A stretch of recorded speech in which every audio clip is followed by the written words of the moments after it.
Afternoon here at Camden Yards. This will be the final game of the homestand. They've got some road games in front of them, but first they want to take this series. They can do it in this rubber match. It's the Rays and the Orioles.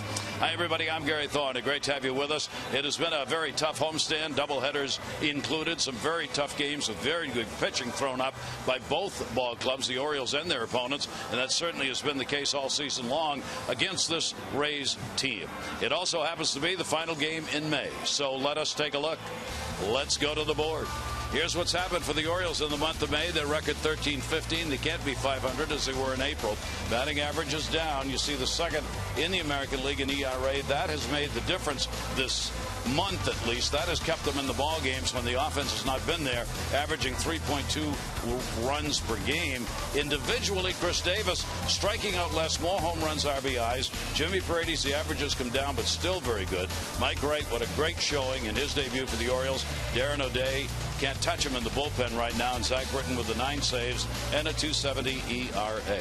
Pitching great, offense they need a little more. Yeah, they really do. And I think after the month of April where the Orioles offense was scoring over 5 runs per game, they had more home runs, you thought, wow, this offense is going to stay consistent. But indeed, they did drop off a little bit in May. And I think a large part of that, unfortunately, Adam Jones has cooled off. He had an incredible month of April where he hit 400. So it'd be nice to see him get more consistent. Paredes cooled off a little bit. And some of the other bats that were going well in April cooled off, settled in. But it's nice to see the rotation in the bullpen really coming around. May was an important month. The rotation started getting deeper into games. The bullpen really stabilized. Darren O'Day leading the way out there has been magnificent in the month of May. And Zach Britton as well, 9 consecutive saves out there. So I think pitching-wise, everything's starting to stabilize a little bit. And even this last week, the earned run average is down below 3. So this is about the time when the pitchers turned it around last season for the Orioles, and they started to make their slow climb to take over the East. Well, they're going to need a little bit more offensive output in the next month, in the month of June. And it'd be nice to start here the last day in May, get the bats going a little bit, start creating those big innings, those crooked number innings, and let everybody relax. It seems like this team is so close. The defense is starting to come around. They're on a nice 8-game consecutive streak without an error. I think J.J. Hardy getting back and Flaherty has really helped that. But just getting the offense a little bit more consistent, I think 1 through 9 obviously will make everybody feel a little bit more at ease. Start putting some numbers on the board. When they don't score 4 runs, they've had a hard time. Anything over 4, much better team. And don't forget, this is a ball club that won the division last year, playing 500 baseball through the end of May. So this is not a whole lot different than where they were last year. And if the offense again can heat up as it did last season at this point, then the O's again could be on their way. Let's see if they can take the series when we come back. Rays and Orioles.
Coons.com. When you're talking cars, you're talking Coons. Early summer day on this May 31st, 2015 in Inner Harbor. Take a look at our BGE home game time temperature at 86 degrees. Light winds, humidity down a little bit from yesterday. BGE Home is Baltimore's home team for heating, cooling, plumbing, and electrical. Why would you call anyone else? Series about pitching so far. Here's the lineup for the Rays. Kiermaier, Butler, Longoria, DeJesus, Forsythe, and Souza.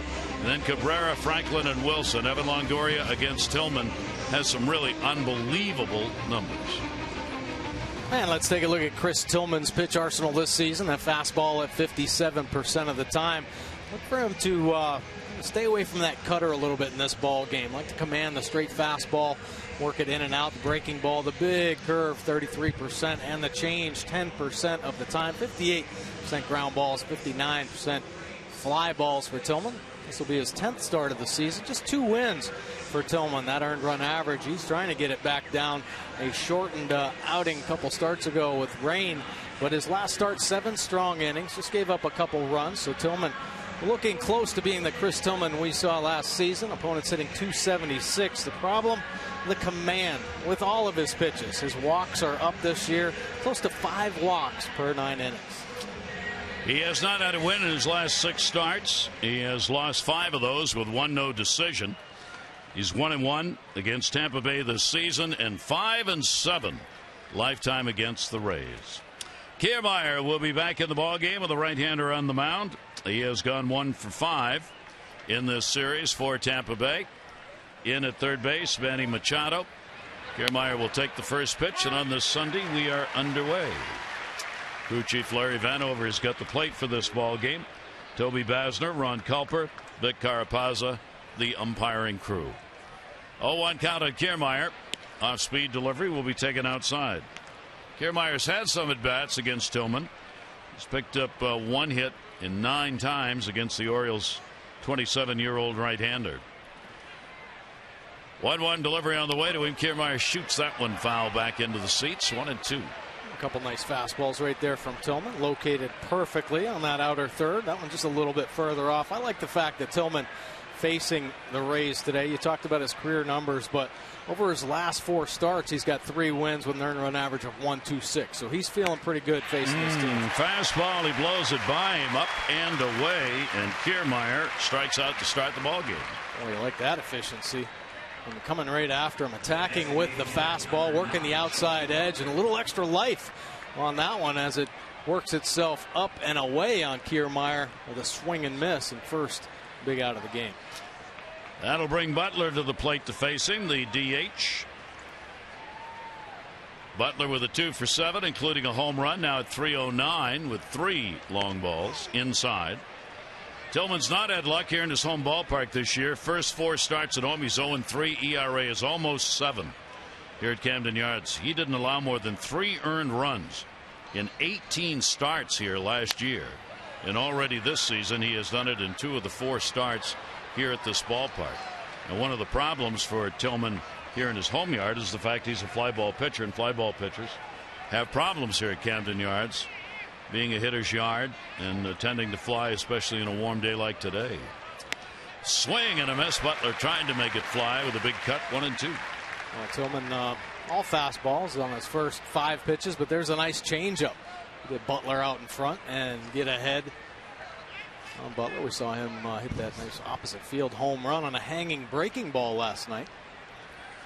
1-2 delivery on the way, and we'll foul that one back into the screen. Chris has averaged about 17, a little over 17 pitches per innings pitched. It's right around the area where you want it to be. He's 41-37 now in his career. Batting averages are up against him this season by both righties and left-handers, particularly those lefties, as Mike noted, at 289. 1-2 delivery off speed, and there's the first hit of the ball game. Butler got one up that just hung, and he didn't miss it. So 1-out single. Let's take a look at the Orioles defense behind Tillman this afternoon. Pierce, Lowe, and Young in the Orioles outfield. Hardy and Flaherty up the middle. Machado and Davis on the corners. Caleb Joseph behind the plate. Now we talk about this defense, 8 consecutive games without an error. They did have some problems on that first month of the season, finding some consistency, but they've really tightened it up. We talk about the return of J.J. Hardy. There's David Lowe out in center field filling in for Adam Jones. Lowe making his second start in center field. And a swing and a miss by Longoria. We showed you those numbers Longoria's got against Tillman. They are ungodly. I mean, he's got a .395 batting average against Chris Tillman in his career with 6 home runs. That's about as good as it gets by any hitter against any pitcher with that many at-bats. The 0-1 delivery on the way, and he'll pop him up. It's right there at the plate, a silo shot. Caleb Joseph finds it and will put it away. Big out, 2 down. And I'm sure Chris Tillman a big deep breath after that one. Attacking the top of the zone, able to get the easy out to Caleb Joseph right up the elevator shaft at home plate. So runner at first now with 2 away, and that'll bring up DeJesus. David DeJesus. Tampa Bay, like the Orioles, struggling to score runs, even more really than the Orioles. So DeJesus got moved into this cleanup spot last 2 starts. He hit cleanup only once before, back in 2013 when he was with the Cubs game against the Cardinals. But now he's in this series getting a shot at it here in the cleanup spot. He's gone 2 for 4.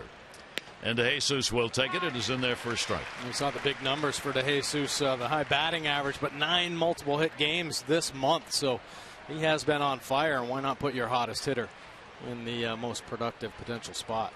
The Orioles have kind of done that in this game in a way with the numbers that Delman Young has against Odorizzi, and the Orioles don't have many hits against him. Young's getting a shot up in the lineup when we look at it. Swinging strike, DeJesus, and an 0-2 count. When you got ball clubs like these two struggling to score, you see more of the axiom followed. Get your best hitters in that 1, 2, or 3 spot, or at least in the top 4. Because the rest of the club's not hitting very well, so you try and bunch all your hits together and hope that will result in some run production. 0-2 delivery by Tillman, right where he wanted it. A little just miss outside, and a 1-ball, 2-strike count. Yeah, and both teams, I think, understand the importance of making that first mark. Tampa Bay very successful when they score first, and the Orioles much the same. So try to get those top hitters up there and score early in the ball game. Orioles 17-8 when they get on the board first. 1-2 delivery on the way. Yeah, I got him. Larry Vanover took his time on that, but that sure looked like it was a strike all the way in there. So Tillman with a couple of Ks, no runs on 1 hit, no errors, and 1 left on base. That Orioles lineup we were talking about coming up.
On hand here at the ballpark on this Sunday. They waited outside for the opportunity to march around the field. Now staying for the ball game.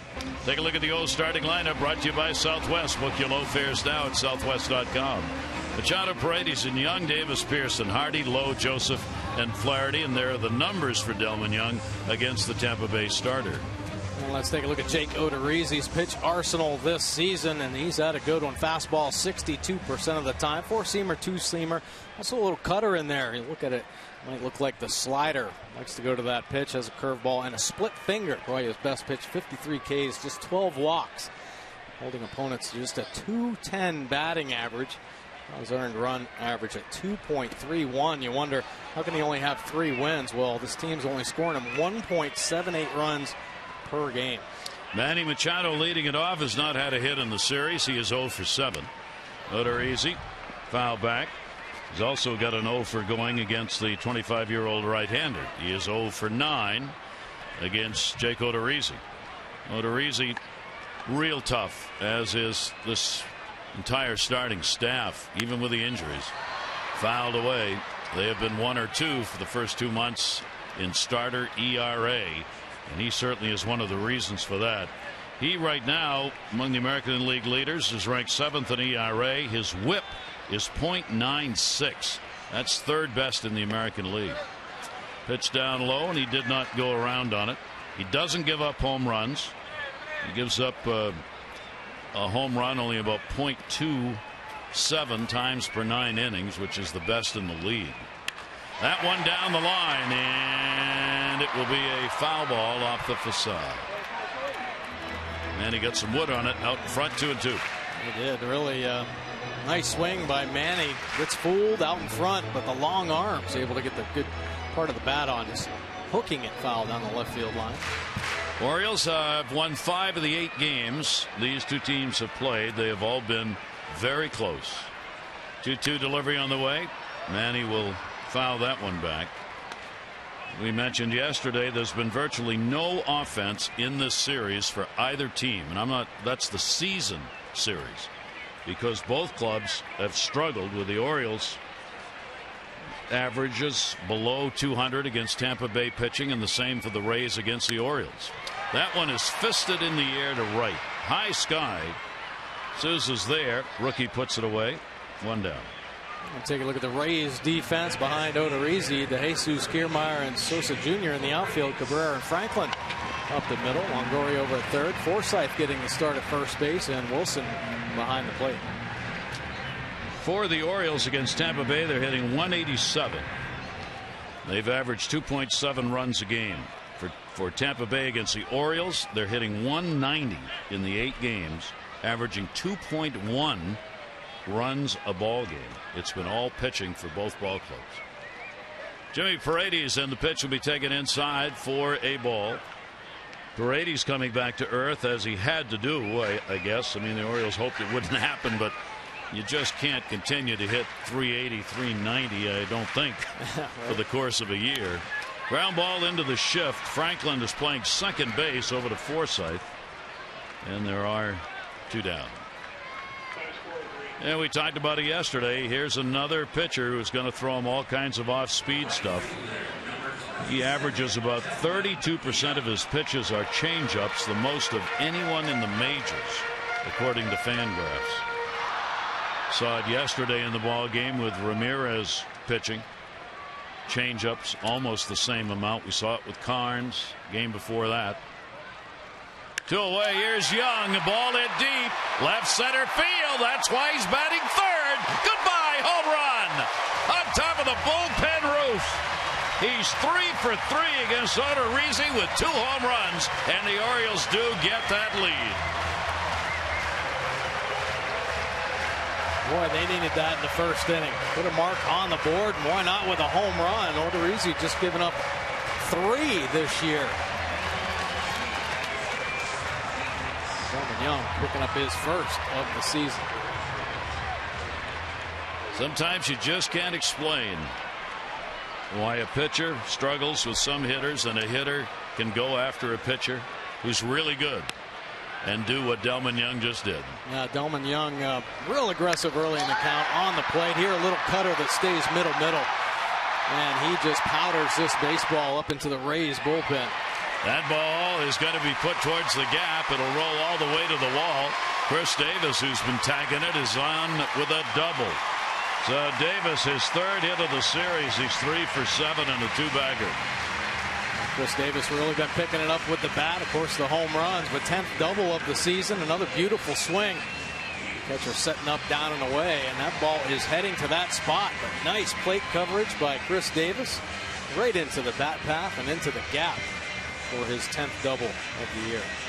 So the Orioles will try and put another one up on the board against Odorizzi. Davis with a 2-bagger.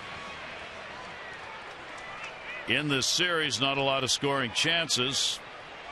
The Orioles 1 for 2 in the first game and 1 for 2 in the second, with runners in scoring position. First chance in this ball game, and it'll go to Pierce. Steve will take it up high for a ball. You know, Buck Showalter talks about matchups and how certain players play at different ballparks. Well, Odorizzi might not like pitching here at Camden Yards. He's had some struggles. 0-2 with a 7.71 in his 3 starts, but his last start here at Camden Yards, he gave up 4 home runs. So that could be in the back of his head.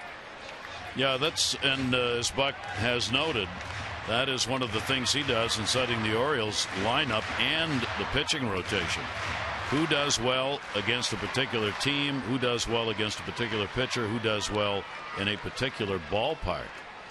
1 ball, 1 strike count. Shift is on here against Pierce. Odorizzi's up high, and Odorizzi's got that body language going of, well, I can't say the word, but that's the body language. He looked a little frustrated there, losing that fastball up in the zone. I don't think you like to see that type of body language to start of a ball game. No. Still a young pitcher, just 25 years old. 2 ball, 1 strike count with 2 down. Pierce will pop it up first base side. That'll head towards the seats, and it'll be a souvenir in the stands. Last year, Odorizzi led all rookies with 174 punch-outs. And the Rays have been known to be a punch-out staff, both their starting rotation and bullpen. But Odorizzi bursts onto the scene and really establishes a pretty good mark there, and comes in as one of their best pitchers in the rotation. Tampa Bay and their pitching staff, the second most strikeouts. Cleveland is number 1 in strikeouts for his staff. 2-2 delivery, and again it will be fouled back by Pierce, and the count will stay 2 balls, 2 strikes. So one thing the Orioles have done, they've gotten that pitch count up to 17 against him. The average is only 14.9 pitches per innings pitched. That too one of the best numbers. Delman Young still being congratulated with his first home run of the season to give the Orioles the lead. Pierce trying to add to it. Here's the 2-2. And a breaking ball swung on and missed. So a run on a hit, a couple of hits, a runner left on. The last home run he had was August 29 of last year. Young takes care of that here in the first inning.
familiar foe in his career versus the Rays. First 12 starts, just a 2-6 record with a 4.86 earned run average. He had him to a 237 clip and a 125 whip. Last 4 starts, though, 3 wins, just the 1 loss. 126 earned run average, 149 batting average, and a .77 whip. So Chris Tillman has made the adjustments. Seems like when he's pitched against this Rays team, he's had better command of all of his pitches and is undaunted at all. He's very aggressive against this Rays team, and the numbers have shown in his last 4 starts. Tillman with a 1-0 lead. And the pitch will be taken for a strike. Logan Forsythe with Loney out. He's making the start at first base in this ball game. He's played there a few times before. Generally, he's at second. So Franklin has taken over at second base for him today. 0-1 delivery on the way, and there's a little pop-up down the line. Dying Quail trying to get to it. Can't. Base hit. Gonna go for 2. Here's the pickup throw. Got a chance. He is safe. Ooh. Forsythe with some pretty good heads-up base running right there, but a close play at second base. A real close play. Look at how J.J. Hardy's holding on to that bag. Yeah, great tag there, but he did indeed. I mean, nice hustle by Forsythe. A blooper down the right field line. He makes a tight turn off first and does get the hand in. That's why J.J.'s such a great tagger. Buck Showalter was holding it up here, waiting to see whether he wants to challenge. That's why Larry Vanover, home plate umpire, is standing with his mask off. Still no word as Buck looks back. Get 30 seconds. Looks like he got in there on the replay. Yep, not going to challenge. A lot of things done well, though, by the Orioles defense there. Nice effort by Flaherty. Good job by Chris Davis to be right there beside him. Made a good throw, too, didn't he? Yeah, perfect throw. So a runner in scoring position here and a heads-up double by Forsythe. One of the shortest doubles you're going to see. And that will bring Souza to the plate. Souza's 2 for 7. Both hits in the series have been home runs, solo shots, and he's trying to bunt the runner over and gets a break as he popped that one way up in the air, almost playable at first. You see the numbers for him. Souza's one of the real fine young rookies, and they got 3 good ones playing for him right now. 6th in batting average, 1st in home runs, 3rd in RBIs, 2nd in runs, 2nd in slugging among rookies in the American League. So Souza's going to make a run at that American League rookie title. Here's the 0-1 delivery again. He's squared around. Surprised at this? Not really. No. You look at the number of runs scored in this series. I'm surprised it didn't happen earlier in the series, where teams would try to put a mark on the board by way of bunt. Souza, a big-time power hitter. We talked about his home runs as a rookie, but Rays are having problems scoring runs. Why not try to manufacture some? He takes the bunt off right there, and the count will go to 2-1. So Tillman working with a runner on at second base. He's had a good number, as have all the Orioles starters. With a runner in scoring position against him, teams are hitting only .222. And he's got Forsythe with good speed out there at second base. Nobody out. 2-1 delivery, and that's going to be outside. And Tillman will fall behind on him. 3 balls and 1 strike. Cabrera is waiting on deck. Souza's gone 1 for 6 in the chances against Chris Tillman. Flaherty holding the runner a bit tight at second, trying to keep that lead down. Swing and a miss. He chased that one. Same spot, I think, as the one before it.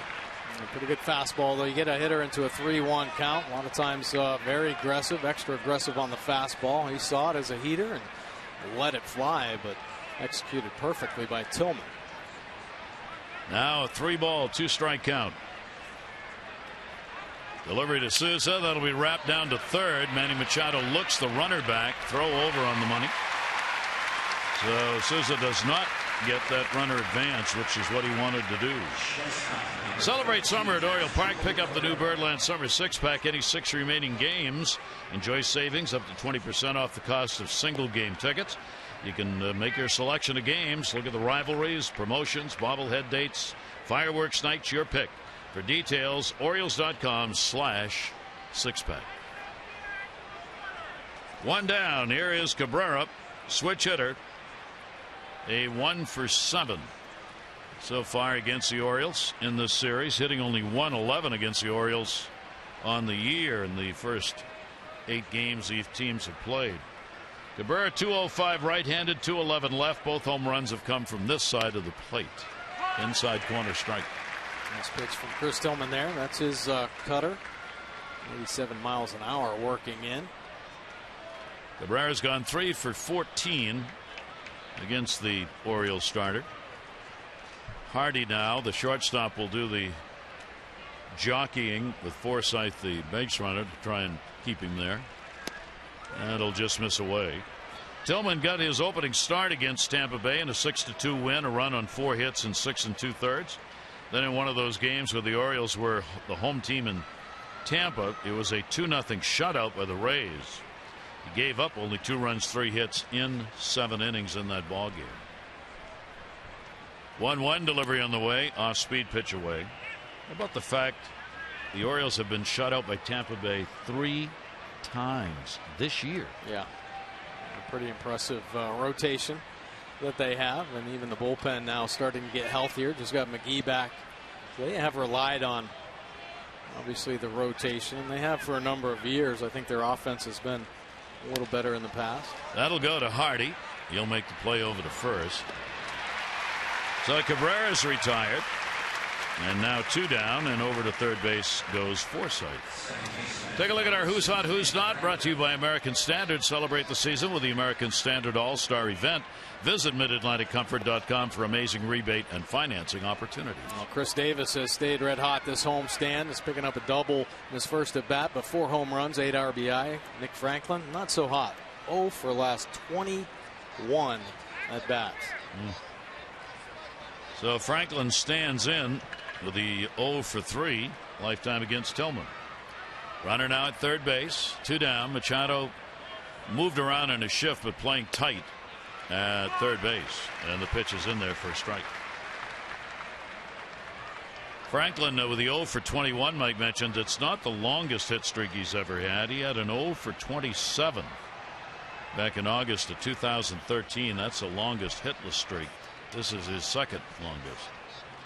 And the 0-1 will be up high. 1 ball, 1 strike. So he should feel all right about this. Just ready. I mean, hey, I got 5 or 6 more at bats before I reach my record. Look at Adam Jones there. A couple games off. And I'm sure Wayne Kirby wishes he was out in the outfield. There's a lot of people in the Orioles dugout.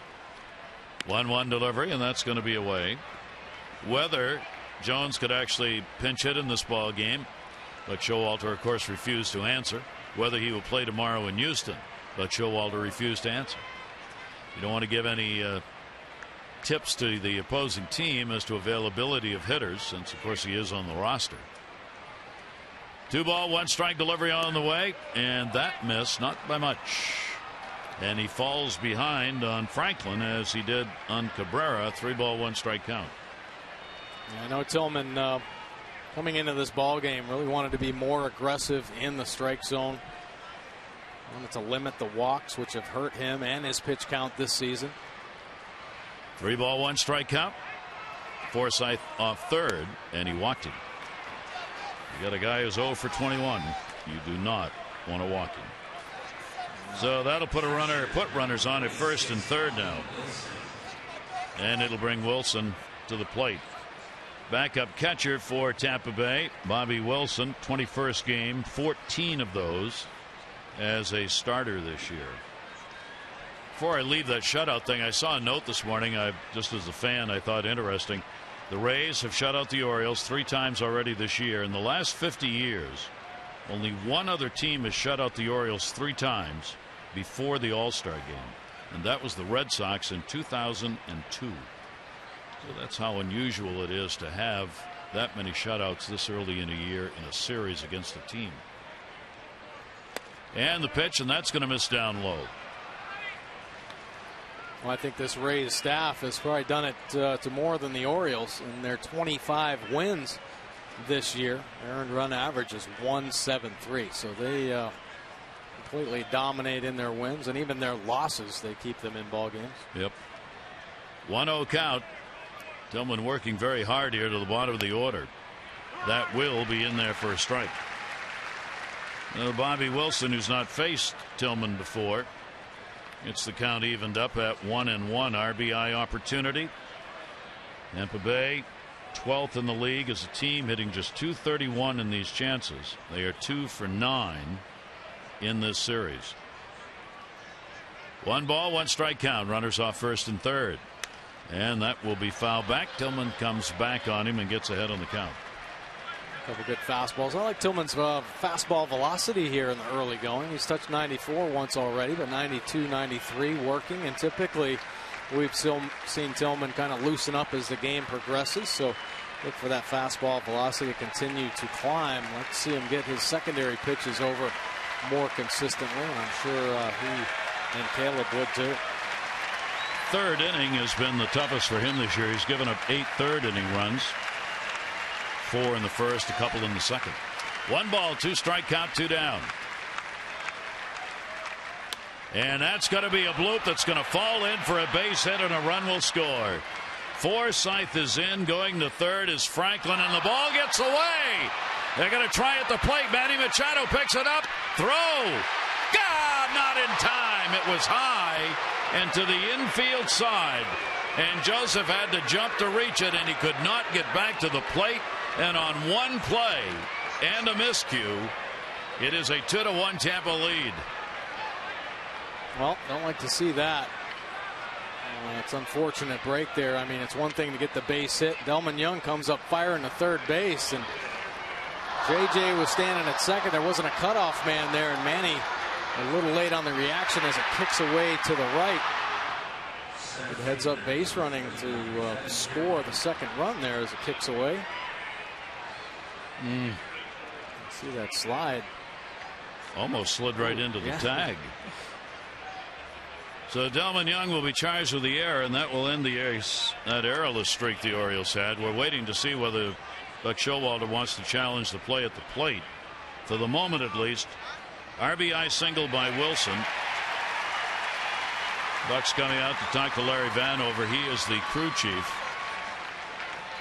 And it doesn't look like he's challenged yet. Nor is he going to. I think just the look of Franklin looked like he was trying to avoid the tag, but Caleb was actually jumping up to try to retrieve that ball, which took him to the infield side, and you see him jump over. Pretty nice athletic play by Caleb to get that glove back down, but Franklin gets the hand in. So a 2-1 lead. Second run, Franklin scores on the error. RBI Wilson on the first, and the runners at second base, and the pitch is in there for a strike. The Tampa Bay taking advantage of the opportunity on that walk to Franklin, which kept the inning going with 2 down. Here is Kiermaier, a strikeout victim, his first time up. Kiermaier's got an RBI chance here. And a big swing and a miss and a pitch up. Kiermaier, one of their better hitters in these situations, hitting .290. Aren't many Tampa Bay Ray hitters who are doing anything with runners in scoring position. He's one of them. 0-2 count, though. Tillman's delivery to him. Kiermaier thought about it. They do check at third. The rule in Major League Baseball, officially in the rule book, is that if the catcher asks the umpire to go to first or third on a check swing, you have to go. That doesn't always happen. No, it really doesn't. The rule is you're supposed to. 1 ball, 2 strike count. Runner off second base. Kiermaier will take that one off speed pitch away. Already up to 40 pitches thrown. With 2 down here in the second. Making him work great now. You mentioned that walk to Franklin really hurting Tillman. As you talked about, that's been a problem this year for Chris. 2-2 delivery on the way, and that's in there for a strike. Good breaking ball. So Tillman gets the strikeout, but Tampa Bay gets 2 runs, 1 earned, a couple of hits in error, and leave 1 on. They've got the lead.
Fan, you got to get DirecTV. Call 1-800-DirecTV. What a great shot from the DirecTV blimp. Fort McHenry is what you were looking at.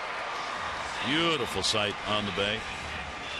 Maryland Public Television had the great show. That's where in the War of 1812 the English fleet was there waiting while their ground troops were burning Washington. But the fleet didn't know the ground troops were successful. They didn't get any message back to the fleet, so the fleet pulled out to end the War of 1812 when they were winning it. That's what communications can do to you. And the pitch is taken for a strike. J.J. Hardy, Lowe, and Joseph.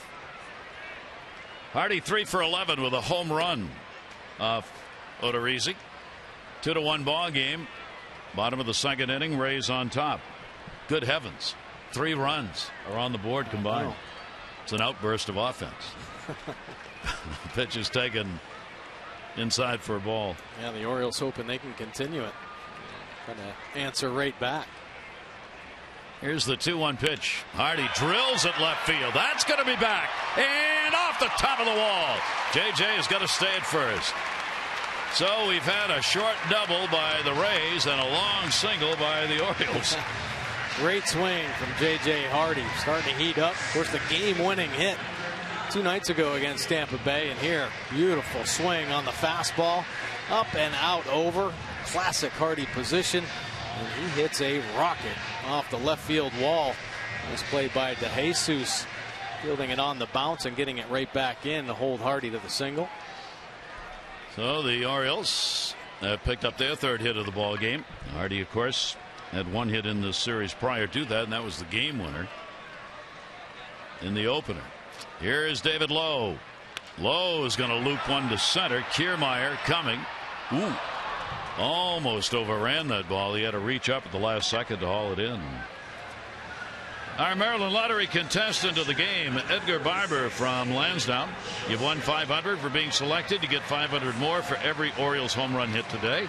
Play baseball bucks scratch-offs, win up to $50,000 or enter non-winning tickets. For a chance to be the contestant of the game, go to ndlottery.com/baseball. Congratulations. You got $500 on the Delman Young home run. Here is Caleb Joseph. Runner on at first base, Hardy. He'll hang tight to the bag. Shift on against Joseph in the infield. And the pitch in there for a strike. Boy, you'd really like to see Caleb Joseph stay inside of baseball. I think a lot of the Orioles right now with their struggles need to get back to the basics. Think hard to the middle. The other way, back the baseball up. Let it travel. It's okay to get jammed. Don't take it personally, but it's going to help you, get the bat hit, find the bat hit, and use the whole field. Caleb hitting only .205 in the month of May. He will not be sorry to see this month disappear. Be interesting to see what happens next Friday. Matt Wieters due to return and start as the catcher for the Orioles in Cleveland. 1 ball, 1 strike count. Joseph to be followed by Flaherty.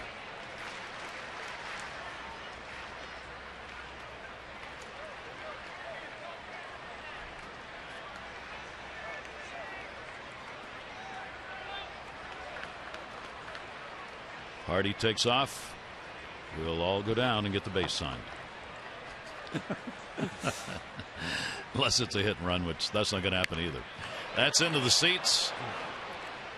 And a 1 ball, 2 strike count on Caleb out in front of that one. I think sometimes pitchers do it to offset a hitter's concentration more so than maybe a runner. I mean, obviously a pitcher wants to let the base runner know, but hitters sometimes they get a little uneasy when there are pickoffs. They lose their focus, and sometimes pitchers are able to take advantage of that. 1 ball, 2 strike count. Odorizzi, fly ball pitcher. Another reason why he may have problems Mike was talking about in this ballpark. Ball put up in the air, right center field. Kiermaier got a good jump on it. Runner halfway. Kiermaier will make the catch. Joseph retired. Couple fly balls to center here in the second inning. Good job pulling the hands in there. Just got it elevated a little too much. Kiermaier covering some ground out in center field. Good speed. Beautiful day here at the ballpark. As we said, the Orioles conclude this homestand. They are 4-3 on the current homestand, and it completes a stretch where they played 17 of 20 games here at home. Flaherty will take it down low. Now they'll pay the price on the road. Starting tomorrow, they'll play 15 of their next 23 on the road, including 4 in Houston starting tomorrow night. Ubaldo Jimenez, Brett Oberholzer are the scheduled starters. Jimenez, Wright, Gonzalez, and Chen are scheduled to go for the Orioles in that series. Flaherty will take the pitch. That'll be up high. He is 0 for 7 off Odorizzi. Shift on against him. Everybody. Rays shift on everybody. And they're very successful. They've always had a very good defense. This year, best defense in the American League to this point. And that'll keep you in the race. I mean, if you have outstanding pitching, which they do, and you play good D, you will be there. You'll be in the games. Yeah. 2 ball, 1 strikeout. Hardy had the leadoff single. He's still on at first base. Flaherty 1 for 5 in this series. 2 on delivery. Late on a heater at 91. That split finger, he loves throwing the split finger to left-handed hitters, and he goes to it enough to really make the fastball more effective.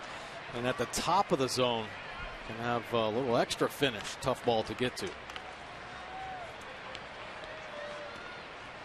2-2 count. Flaherty will take it. So at first base, Hardy will be running. 3-2, 2 down. Forsythe will move off the bag and behind the runner.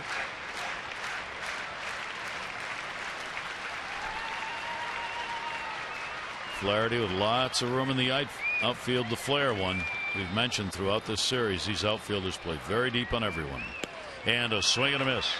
So Odorizzi comes up with a second strikeout. No runs, 1 hit, no errors, and 1 left on base. Nobody likes sweets. Nobody should have to look at a pitcher like that on a Sunday afternoon when you got a cup of coffee sitting in front of you. That is not fair.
The Terrapins of Maryland, they won the first game in the regionals. They went into the regionals seeded 3rd in that region.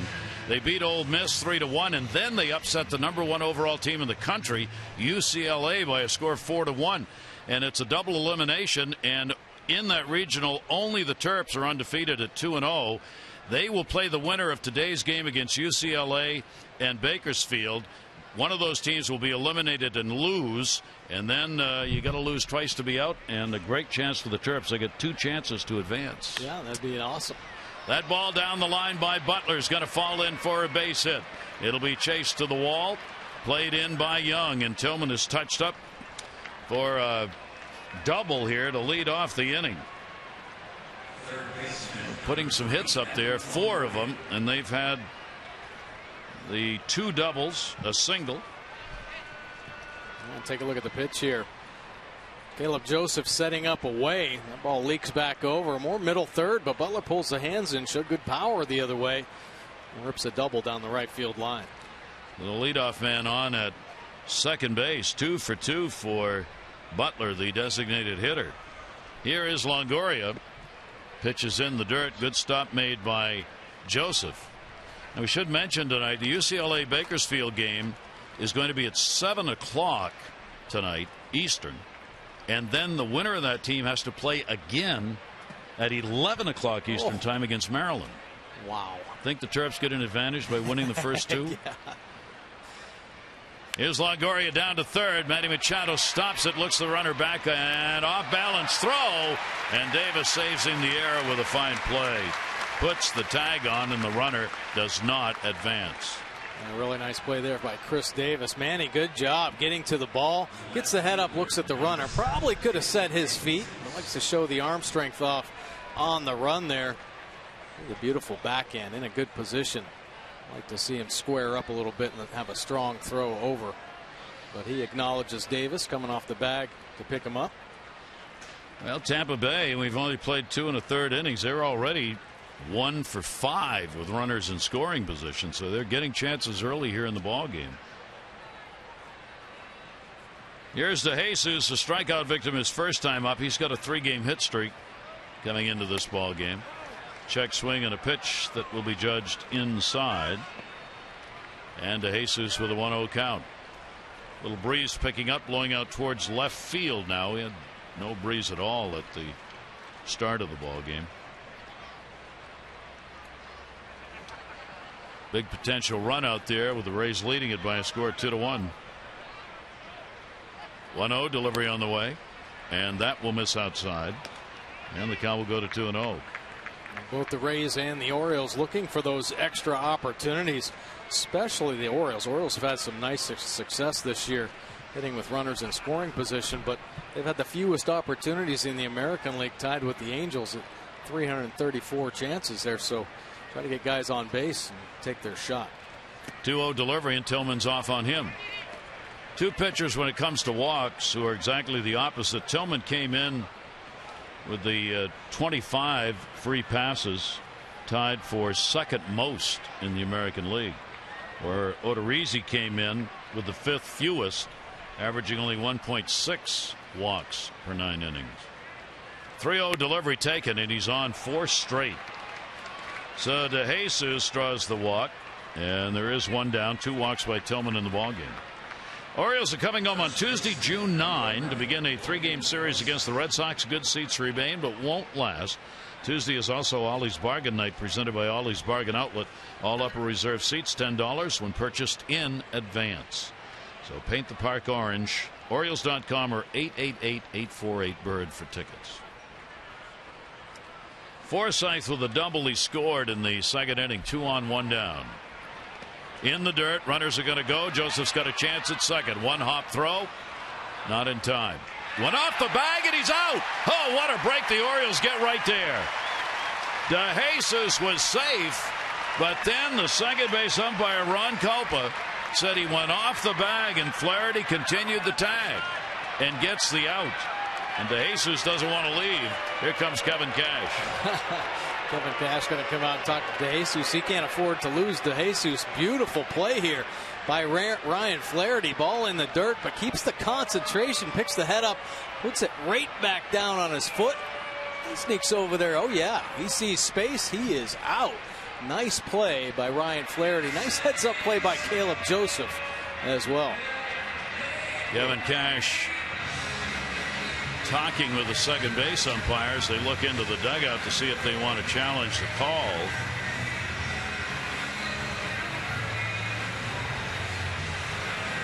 See the space there.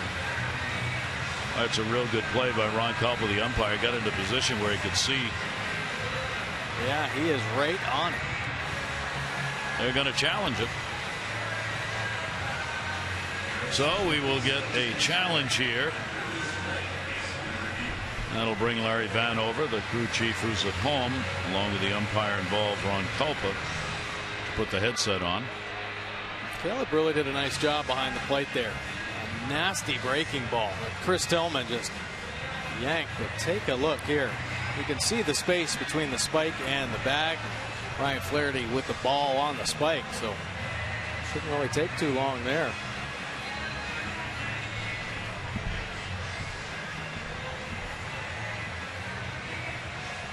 Kevin Cash almost had to do that for his player.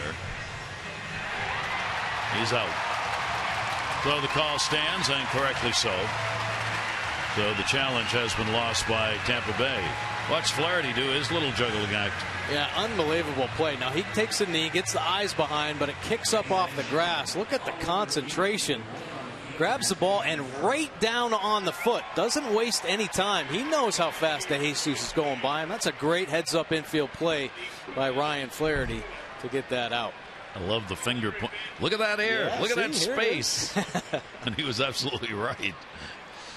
So now a runner at third base. It'll be a wild pitch. I believe charged to Tillman, allowing the runner to advance. And the ball put up in the air by Forsythe to center field. David Lowe is there, and he gets it. That's a big play at second base. No runs, one hit, no errors, and one left on. Ryan Flaherty helping the cause.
Airlines.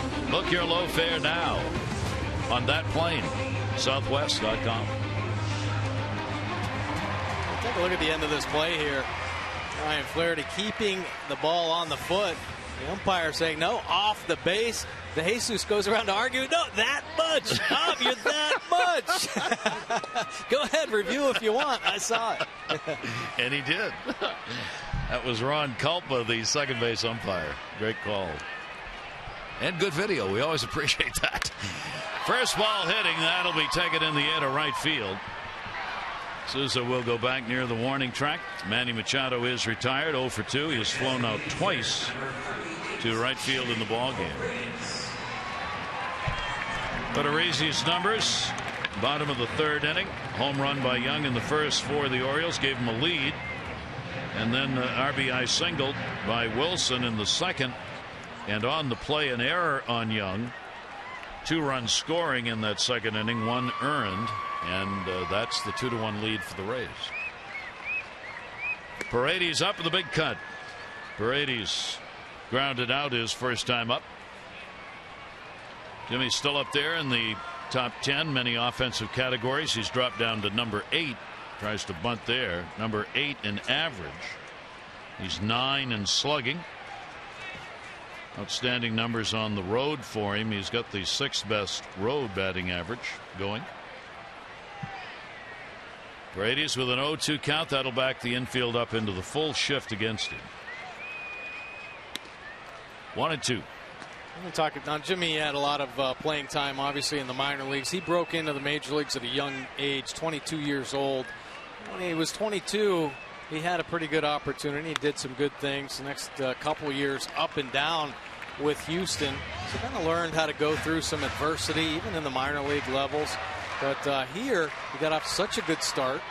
He's had a little bit of a setback here last few games. He got him. Yeah, how's he going to handle a little bit of a dip now, getting more regular ABs? Still hitting 300 in the month of May, even with the 0 for 2 in this ball game.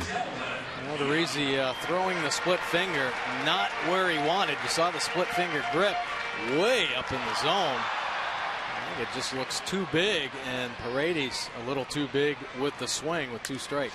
Young, has he done it again? Way back in left field. Delman Young, goodbye, home run. 2 at-bats, 2 home runs. And they're coming against Odorizzi, who does not give them up. He is now 4 for 4 against this Tampa Bay pitcher, and 3 of the hits have been homers. Delman Young, his 2nd home run today, 2nd home run of the season, and 4th now given up by Odorizzi. 2nd at bat, 2nd pitch he has seen from Odorizzi. 2 pitchers and 2 homers. And Edgar Barber, our lottery contestant, $500 again. Well, not quite as far and majestic as his first home run that landed in the Rays bullpen, but another perfect home run swing, getting behind the baseball on the splitty. Odorizzi came in having surrendered 2 home runs in 66 innings pitched this year. Delman Young has touched him up for 2 home runs in 2 2/3 innings of this ball game. And that's why he's hitting 3rd. I mean, that's what Buck Showalter looks at when he makes out a lineup.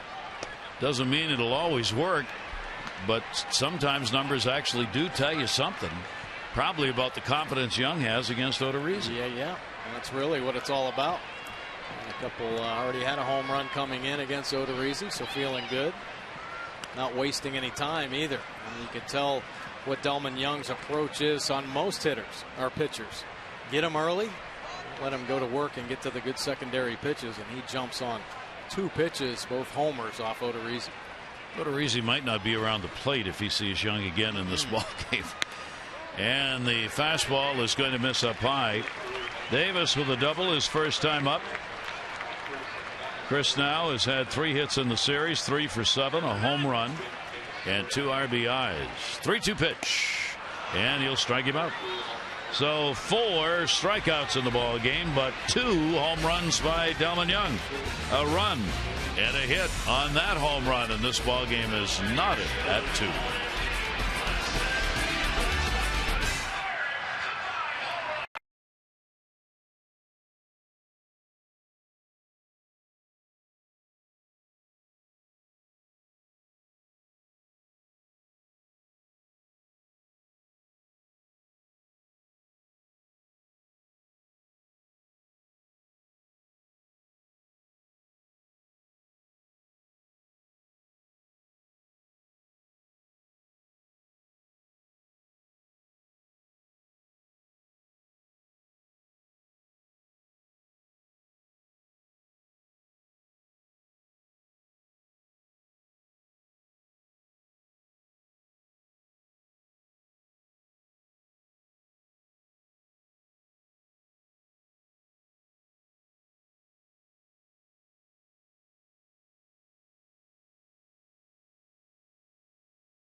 Schedule brought to you by Mile One Automotive, offering you 20 convenient locations throughout the Baltimore area. Visit them in store or online at mile1.com. Now, Orioles heading down to take on the Houston Astros, best team in that American League Western Division. They're going to get a couple tough pitchers.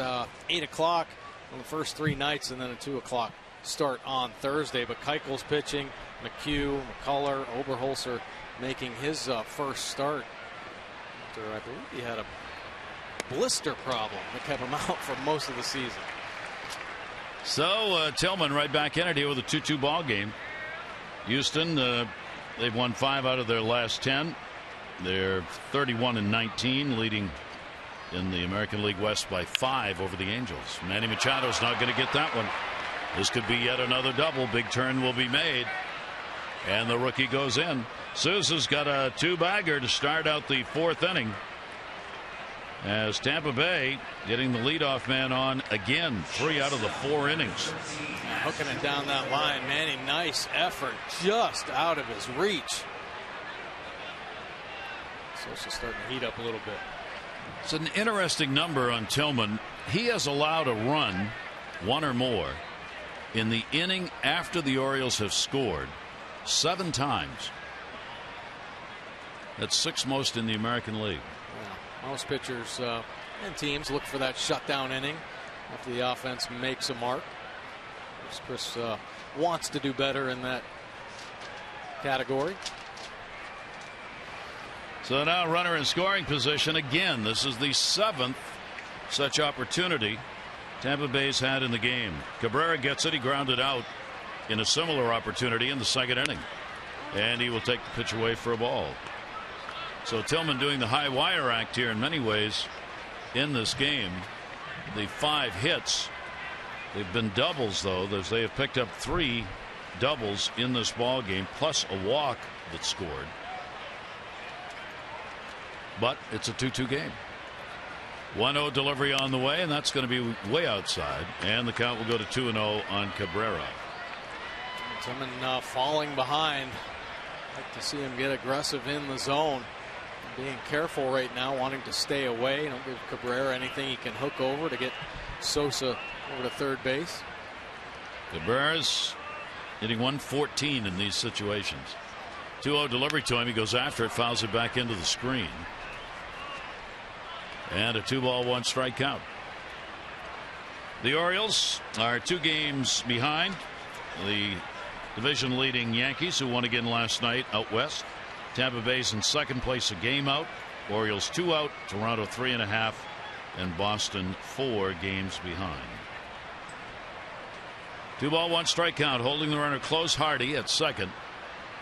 Bunting doesn't get that done either.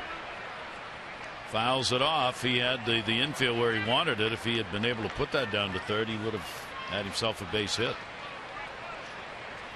He did. He ended up kind of rushing it there at the end. Didn't get himself in a good position. Taking it foul. Trying to be a little bit too fine there.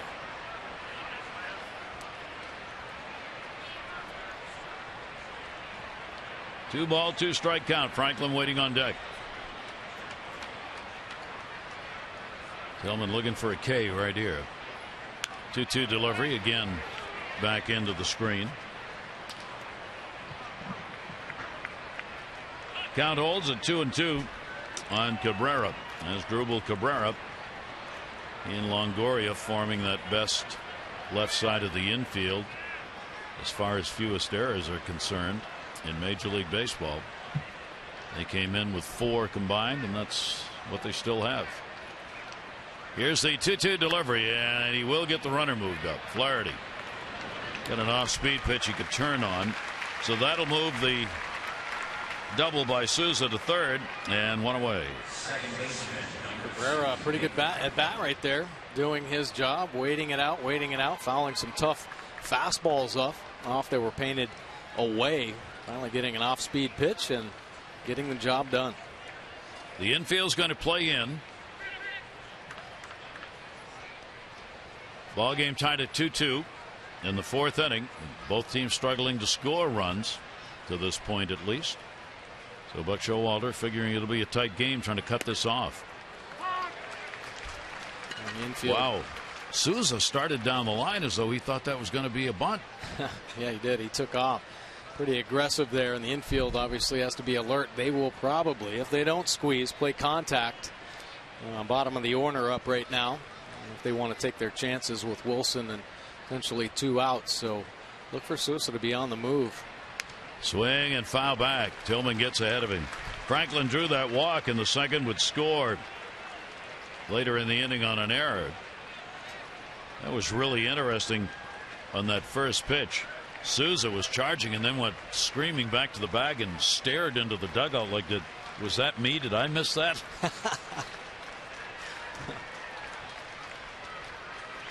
0-2 the count. 1 down.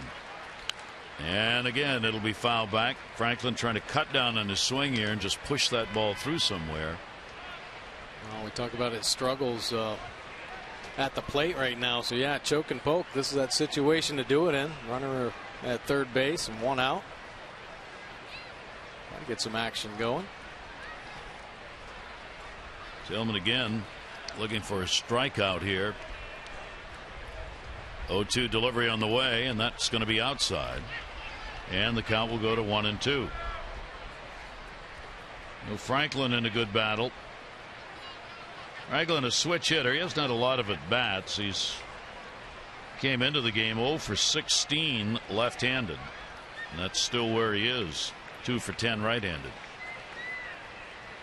1-2. Infield stays in, and he did get the strikeout. Got him to chase it up high.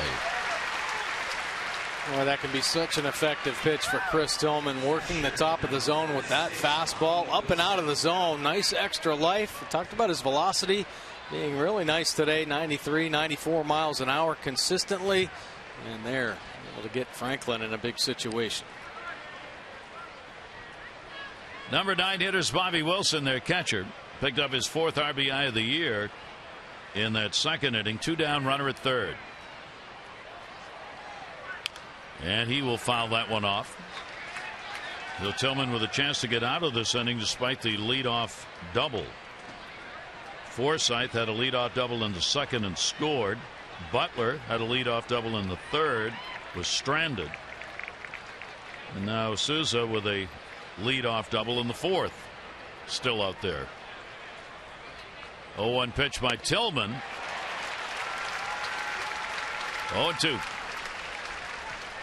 Look at Chris Tillman this season when he's ahead in the count. The fastball 48%, the breaking ball 46%, and the change at 6%. Now we talked about that fastball being very effective at the top of the zone. A nice swing and miss. He gets Wilson up and in on the fastball. Of course, Franklin going down on the high fastball. Runner off third, the 0-2 delivery, and that's way up high. 1-2 gave him a look, and Wilson unwilling to go after it. So 1 ball, 2 strike count on Bobby Wilson. Sure looks like it's going to be just like the rest of these games these teams have played.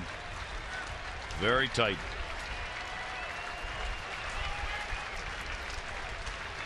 Again, a 1-2 pitch, and he strikes him out. 5 strikeouts in the ball game. Numbers 4 and 5 coming with a runner at third. It remains a 2-2 game.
2 Delmon Young home runs. The Orioles 2 runs. RBI by Wilson and a run scoring on an error in the second for Tampa Bay. 2-2 as you get the beautiful look from on high. Oriole Park at Camden Yards. Odorizzi will work to Steve Pearce. Bottom half of the 4th inning. Steve a strikeout victim. Hardy and then David Lowe will be coming to the plate for the Orioles here in the 4th.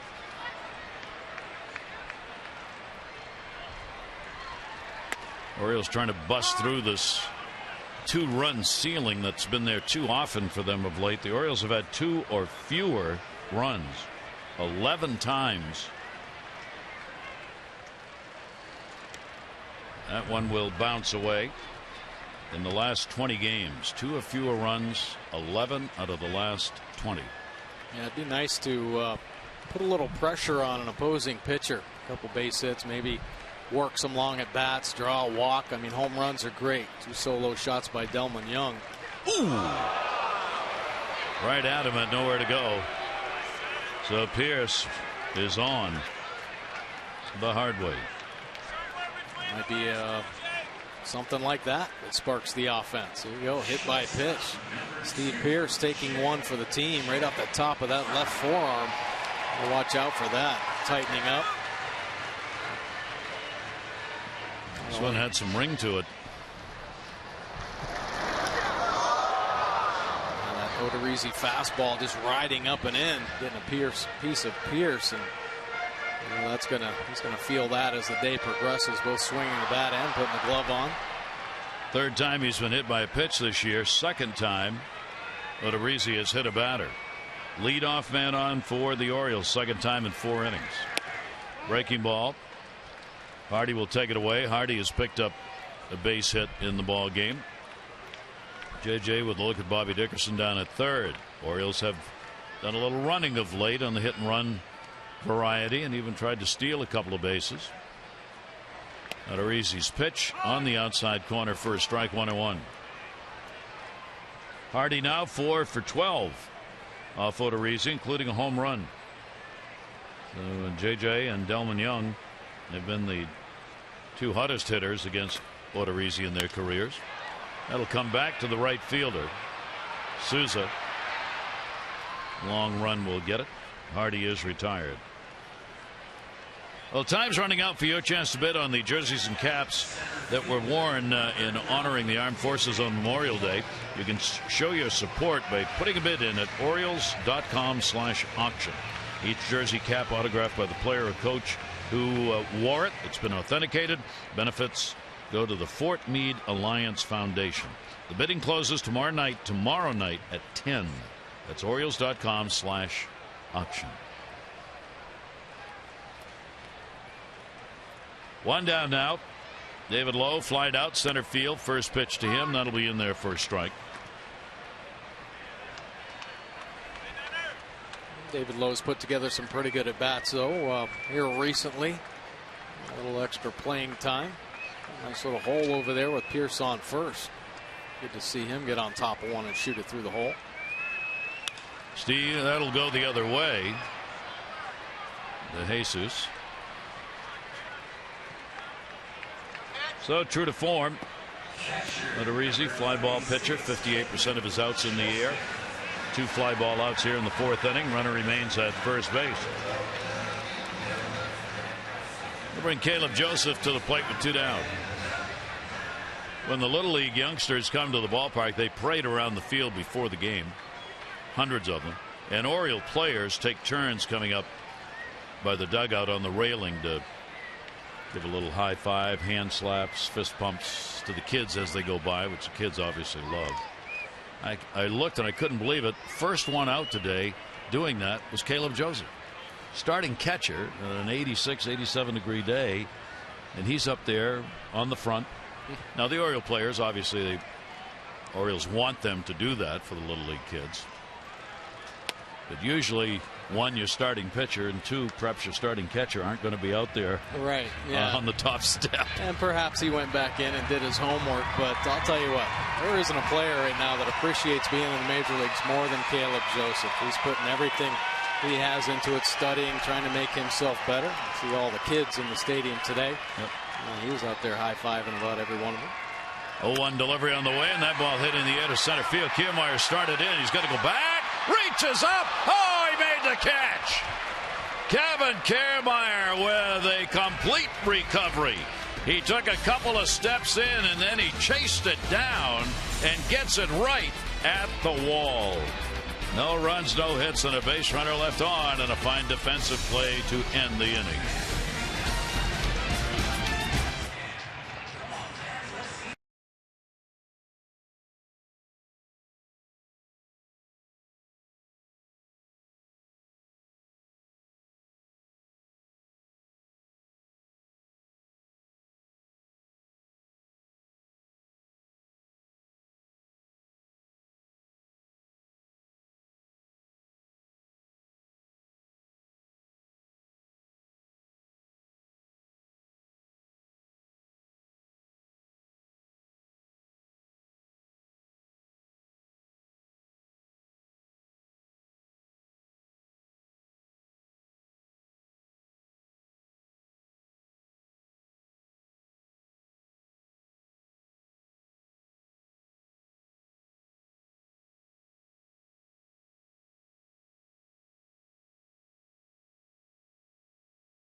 Ascension of Mike Yastrzemski. Yeah, well, this year in Double-A, Bowie, month of April hit 253, didn't have a homer, 8 RBI, and then May, though, heating up a little bit, 290, has a home run, 13 RBI. Last season really established himself for this promotion, played in 3 levels, hit 288, had 14 home runs, had 34 doubles, 16 triples, 75 RBI, so Yastrzemski on the map and starting to play a lot better in Double-A Bowie. 2-4-1 for the Orioles, 2-5-0 for the Rays. Rays do have 1 unearned run on the board. Tillman working to the top of the order. Kiermaier, who made the outstanding catch to end that inning, getting Joseph on the fly ball, leads it off here. He has struck out twice. Manny Machado's moved in at third base. Tampa Bay has had a base runner on every inning. They have stranded 4. And 3 of those have been in scoring position. Kiermaier, 1 hit in the series so far. He's 1 for 7. 1-1 delivery to him. Pops it up into the seats outside of third. Look at Matt Wieters and Buck talking things over. Matt Wieters pretty excited. His playing days with the Orioles on the horizon here. Friday at Cleveland. 1-2 delivery on the way outside. Matt will catch a couple of games, tuning up for that. I think they've changed one of his starts. He was going to start Monday, Wednesday. Now he's going to start Monday, Tuesday. 2-2 delivery. That one in the air again, foul. And that's because Bud Norris is going to pitch on Tuesday, I think at AAA at Norfolk. I think. I'm not sure about that.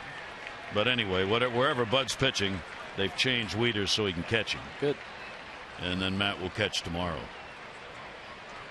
2-2 strikeout. And a swing and a miss has struck him out 3 times, and that's 6 Ks in the game. Well, that's a nice little sequence there by Chris Tillman. Probably saw the best curveball of the game in this at bat, but the high fastball has been effective throughout the whole game. Here, 94 miles an hour riding to the top. And Kiermaier, who's had his problems, strikes out for the 3rd time. Joey Butler's touched him up for a double and a single. A 2-for-2 ball game for the designated hitter. And Butler will foul that one back into the screen. Let's take a look at our inside the numbers, the Maryland Live Casino numbers. A lot of rookie success. Tampa Bay using 15 rookies. That's first in major leagues, and they played the most games, obviously. But offensively, hits, home runs, and RBI, they've done a lot of damage, and they've counted on these rookies to step up. Butler, obviously, one of them. 3 homers. He's hit a home run in this series. Sosa Jr., 2 homers in this series. He leads all rookies with 9. Of course, Beckham, 5 home runs. He went down with a hamstring in yesterday's ball game, but a lot of these rookies stepping up and doing a good job for the Rays. Swing and a miss, and he gets Butler.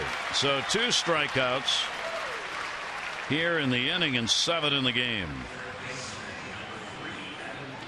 Tillman putting the K's up. Yeah, the high fastball coming into good use again.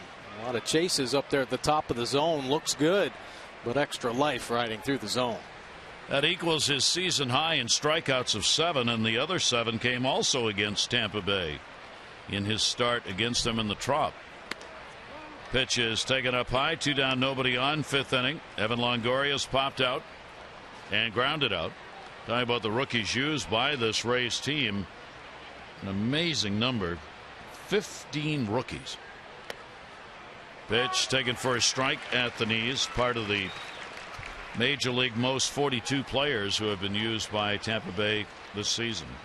Well, a lot of it has to do with injuries, but Tampa Bay, one of the teams that really can't sign a lot of their, best players to long-term deals. So they have to work trades. They have to call up, younger players throughout their organization and hope that they are developed right. But this year, I think the injuries have led to so many rookie call-ups. Yeah. 2-1 delivery on the way to him, and that's going to be outside. So far, Tillman's been able to handle Longoria and those big numbers against him, 395, 6 homers. Does not want to give in here. Tie ball game 2-2. Longoria, 25 homers against the Orioles. 13 have been hit here at Camden Yards. 3-1 delivery, and he was going for another one. 3-2. Tillman starting to loosen up in the middle of this ball game. 94 miles an hour, but here 95 up and in on Longoria. Fastball loosening up. The results getting better. Here's the 3-2 delivery on the way. Longoria will be on with a walk. That'll be the 3rd walk surrendered by Tillman in the game. This one with 2 down. The Orioles will host the American League East rival Yankees. It's a 3-game weekend set coming up starting Friday, June 12th. And as part of that, we hope all fans will bring any non-perishable food item or make a cash donation to benefit the Maryland Food Bank, part of the annual Orioles Reach Food and Funds Drive presented by One Main Financial. That's starting June 12th for the weekend series against the Yankees. Here's David DeJesus. DeJesus has walked, been called out on strikes. DeJesus up the middle. Flaherty diving. Force at second. Can't come up with the ball. It'll be an infield hit. So DeJesus is on with a single. The only chance there was to try and maybe get Longoria at second, but that was going to have to be bang bang. A nice effort here by Ryan Flaherty, showing the range. Kind of worked over in the hole a little bit. Shows the range up the middle, able to flag it down, able to smother it with the glove, but when he gets up to make the transfer, can't quite get the handle. And Longoria able to get in there safely. Great effort, though, by Ryan Flaherty. Unbelievable. I mean, a big guy. All these guys great athletes, but Flaherty, 6'3", moving around like that. Yep. Incredibly, this is the 10th time they've had a runner in scoring position in this ball game. It is one more time than they had in the first 2 games of this series, and they are just 1 for 9. That's why this score is tied at 2-2. 6 hits in the ball game for the Rays. 2 on, 2 down. Forsythe the double, and he is flied out to center. Tillman, the 0-1 delivery to him. Forsythe will put that one towards the gap. Maybe time. Pierce over. It'll fall in. Miscommunication, it looked like, in the outfield. And a run will score. Longoria comes in from second base. Forsythe gets the RBI single, and it is a 3-2 ball game. And Steve Pierce a little frustrated out there in left field. It's a jam shot. Doesn't get the best read Able to find some grass out in front of Lowe and Pierce, and that walk to Longoria ends up hurting Tillman. Steve Pierce showing the frustration there. So 3 walks and 2 of them have scored, and the Rays go back on top on their 7th hit. Runners now at first and second base. Souza, the rookie, gets another chance. Inside to him, just missed the jersey. He has had a double, and he is grounded out. DeJesus, good speed at second base. Forsythe on at first. And a 2-out rally after a couple of strikeouts started this inning. Tillman's 1-0 delivery on the way. Outside corner strike. Nice breaking ball there from Chris Tillman. Take a look at his pitch count. Getting up there 87, 61% fastballs. Breaking ball 25%. Change 14. A good distribution. All 3 runs for Tampa Bay have come with 2 down. Here's the 1-1 delivery. In the dirt, Joseph stops it, holds the runners. Tillman at 88, so no question the bullpen's going to get worked out a little bit here in this game.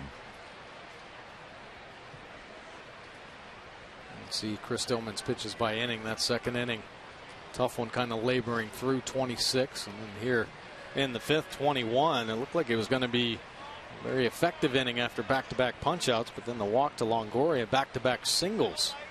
Souza will take it. Misses down low, and the count will go to 3-1. So Souza gets it to the so-called hitter's count. Charlie Montoya down at third base. Their coach was Signs. Rocco Baldelli, former Tampa Bay players, their first base coach. 3-1, 2 away. Runner's not going anywhere. Down the line, headed to the seats. Young will give it a long run, and it'll be out of play.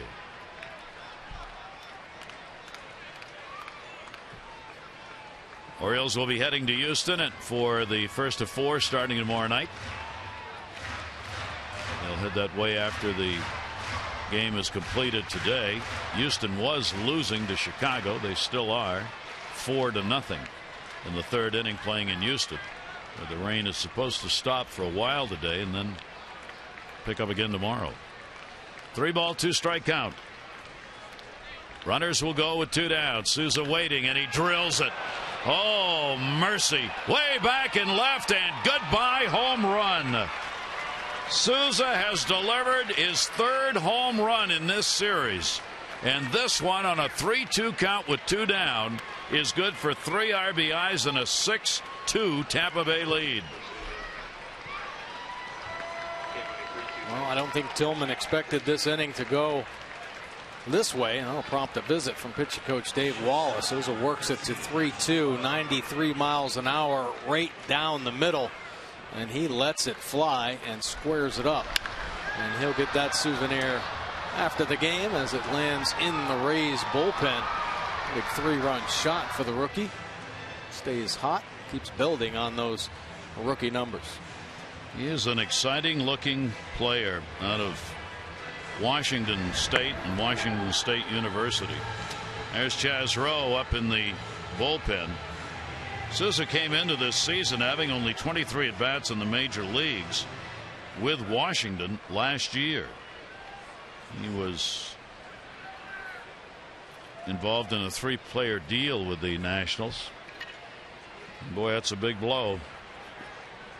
So a 4-run 5th inning, all of it with 2 down. Cabrera has grounded out a couple of times. 6 runs, 8 hits now for Tampa Bay. And the pitch will be outside. Cabrera against Tillman, who gives up his 7th home run. 6 of those hit by right-handers. 1-0 delivery, and that's going to be a base hit into right field.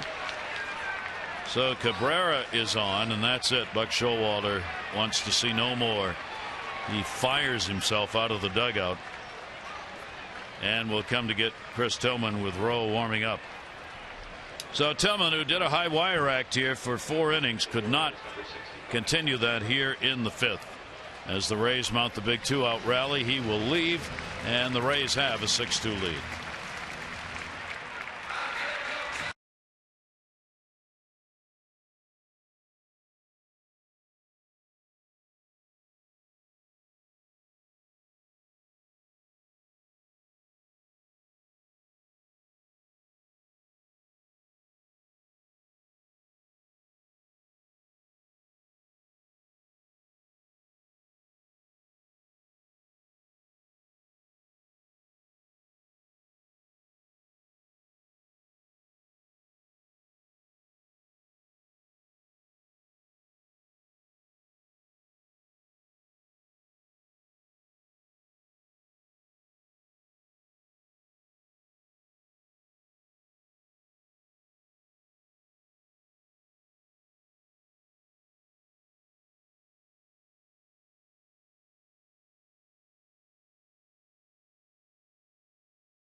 Birds gave up 9 hits, 6 runs, 5 earned runs, 3 walks. That's 3 straight games with 3 walks for Tillman. 7 punchouts, 93 pitches thrown for Chris Tillman. It's time for a little relief for your car too. Visit Jiffy Lube for regular oil changes and help prevent damage and wear to your engine. Jiffy Lube, drive in today. Chaz Rowe out of the Orioles bullpen. Fastball 57% and that breaking ball 43%. 2 on. Ball popped up and foul with 2 down here by Franklin. Chaz Rowe recently called up, has yet to have a run across the plate. 0 for an earned run average. 4 punchouts, 3 walks in his 6 innings of work. He's worked 1 game in this series, an inning. Gave up 2 hits but no runs. So 4 runs in. Cabrera's on at first base, 2 down. Franklin has scored a run, one of those that walked and scored back in the 2nd inning.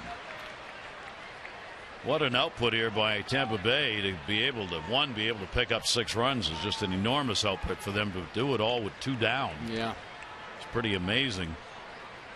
Some real good clutch hitting, which they've not had a lot of this year. 0-2 count. And that one will be back in the seats. Well, sometimes you just don't know what is going to spark an offense for a potential big inning.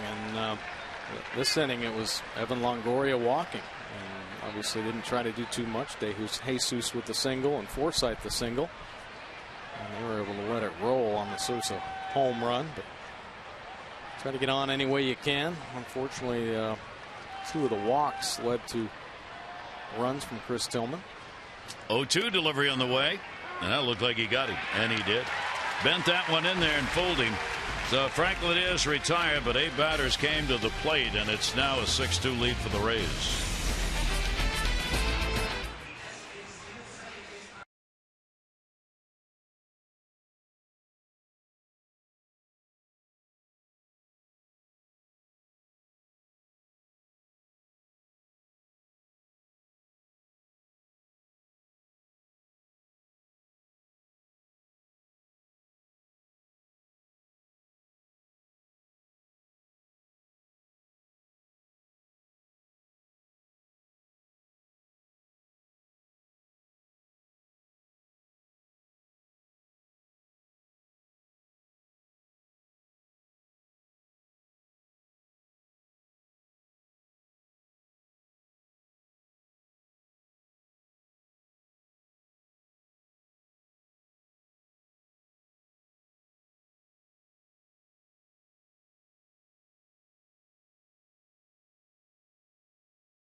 Able to score 2 in the second inning.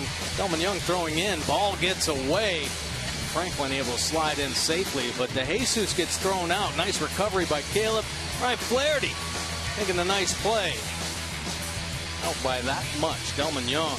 He has been the hot Oriole. 2 homers. He doubles up for the O's to get them on the board. But Sosa going deep. 3 home runs. The rookie is red hot for the Rays. They put a 4 spot up in the 5th. Remember, Geico 15 minutes could save you 15% or more on car insurance. Visit geico.com for a free rate quote. That's the pirate ship out of Fells Point down in the Inner Harbor. Ho, ho, ho, and a bottle of rum, matey. Here's Ryan Flaherty. He should have to pay for that spot. And the pitch is taken outside for a ball. So the Orioles have got to come back here. It's been Delmon Young against Odorizzi. The 2 home runs by Young. That'll be into the shift played by the shortstop. No, third baseman. Record the out on that one. Longoria moves over there in that shift, playing the other side of second base. 1 down here in the 5th inning. Machado and Paredes coming up. Manny Machado has flied out to right field twice in this ball game. 6-8-0 for the Rays, 2-4-1 for the Orioles. Tillman charged with the 6 runs, 5 earned on the 9 hits surrendered in the ball game. Manny Machado has had only 10 of his hits to right field. He doesn't go that way a lot. But off Odorizzi today, both fly balls have gone that way. Well, I think knowing that Odorizzi likes to go to the split finger, you don't want to be too far out in front. And it's not a fastball that gets into the mid 90s, typically in the low 90s. So you can back it up a little bit, let it travel.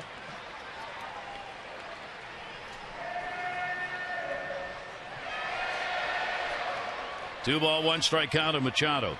Odorizzi, who's a much better pitcher than that 3-5 record that he's got. As we told you earlier, Mike mentioned how he has had no run support. This is just an outpouring. 5 losses he suffered. The Rays scored a total of 6 runs in those games.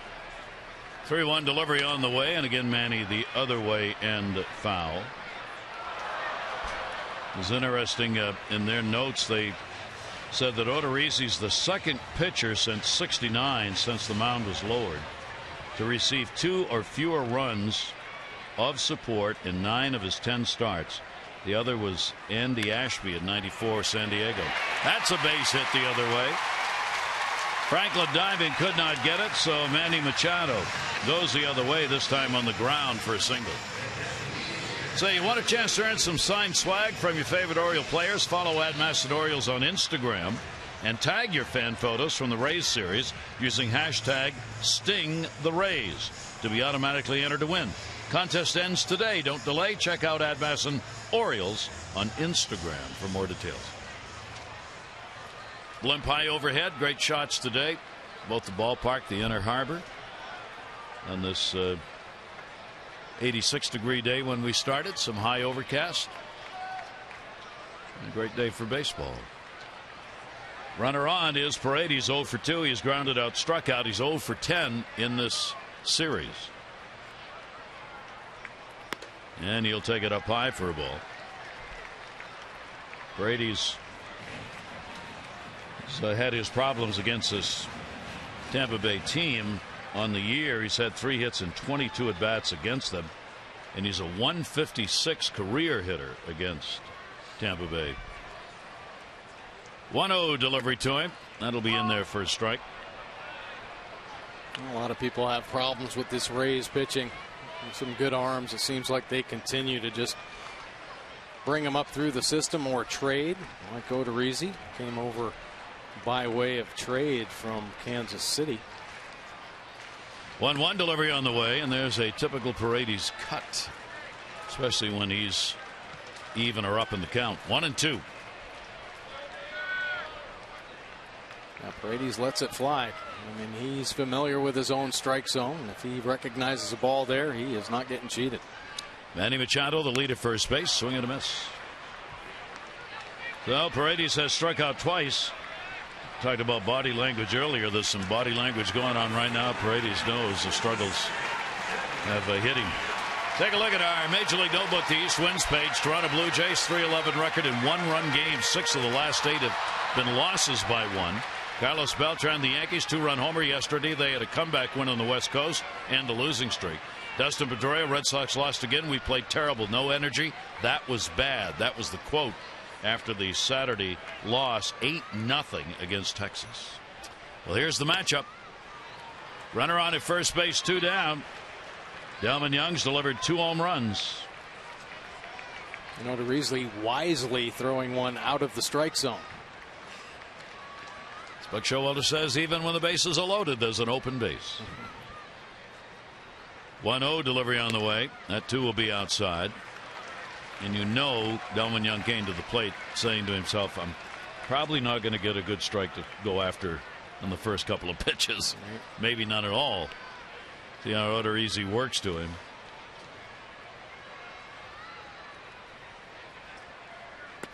Way up high. Count goes 3-0. Put the 4 fingers down and just put him on. Yeah, nothing even close there. He doesn't want any part of it. Jim Hickey on the right, pitching coach, with Kevin Cash, the manager, Major's youngest manager. As you groove one right here, he'll be swinging. 3-0 delivery on the way, and he walked him. So 4 straight. Odorizzi with a walk, his first. Wanted no part of that. Our aerial coverage provided by DirecTV. If you call yourself a sports fan, you got to get DirecTV. Call 1-800-DirecTV. And those are the shots from the blimp. And they have been beautiful shots here on this summer day. It's got to be one of the all-time great jobs besides this. It's being up there flying around the blimp, isn't it? Yeah. How do you get your blimp flying license? Can you do that? How do you get it? Yeah, how do you get it? Is it a pilot license? That's a good question. I have no idea. I would suppose be something close to a pilot's license. I mean, you're up in airspace. Yeah. I mean, I don't know. It looks pretty easy to fly. It looks easy to hit. That's true. Here is Chris Davis, 2 on. This is a big at bat. We're told you got to have a private pilot's license to be able to fly the blimp. So the Orioles get a shot at it here in the 5th inning. Davis has struck out and doubled. 2 on, 2 down, trailing at 6-2. Odorizzi's pitch will miss, and the count goes to 2-0. Well, very careful to Delman Young for obvious reasons. 2 home runs on 2 pitches today, but Chris Davis is heated up, so he's got to be careful here. And this is getting some problems. You got to stick with your game plan. He's been handling the lineup pretty well, except for Delman Young. And here, Chris Davis could get the O's right back in it. Davis 3 for 7 in the series. 2-0 delivery to him. Not close. Odorizzi, I don't think he's doing this on purpose. He goes 3-0. Takes a look out to center field. Kevin Cash leaning on that front rail. Davis, too, will look for a sweet pitch here. 3-0 count. Manny Machado, Young off their bases. That is their first strike.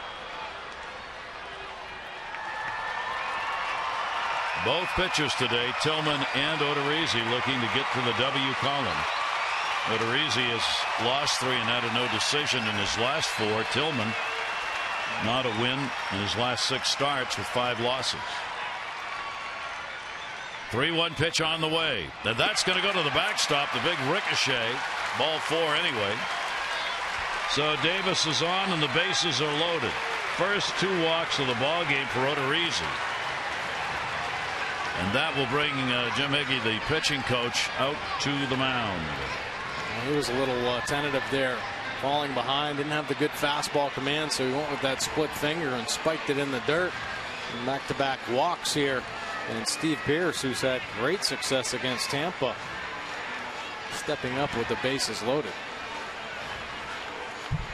This is just what the Orioles wanted after that 4-run top of the inning by the Rays. Chance to get right back in it. Long discussion with the entire infield out there. 2 down, sacks full. And the potential tying run of the ball game at the plate in the person of Steve Pearce.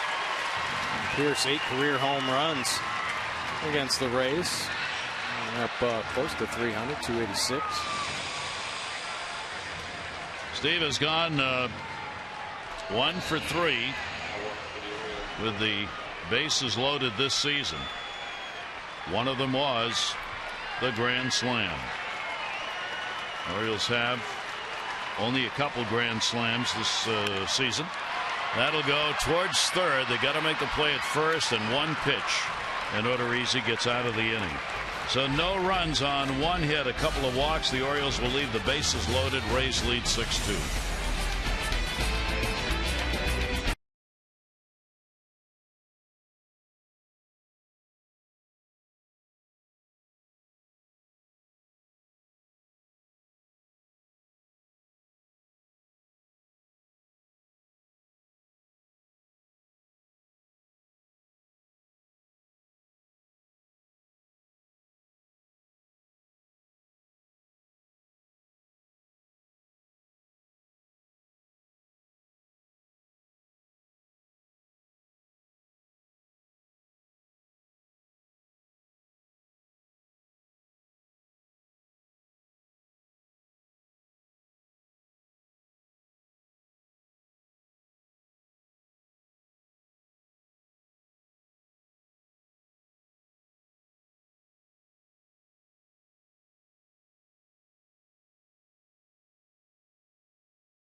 He's reached base now in 44 straight games, which is a National League record.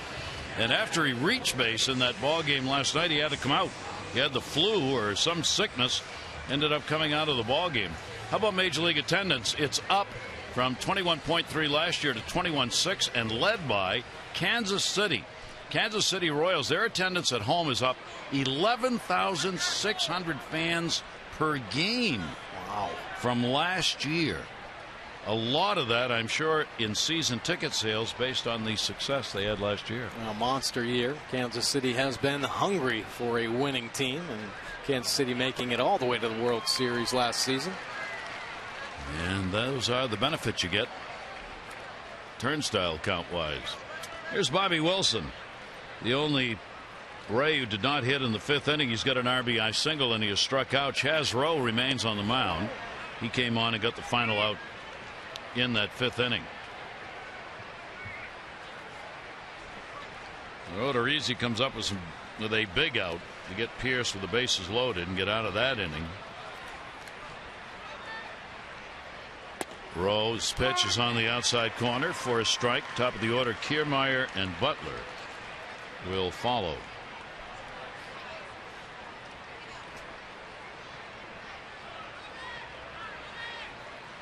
Count 1-2.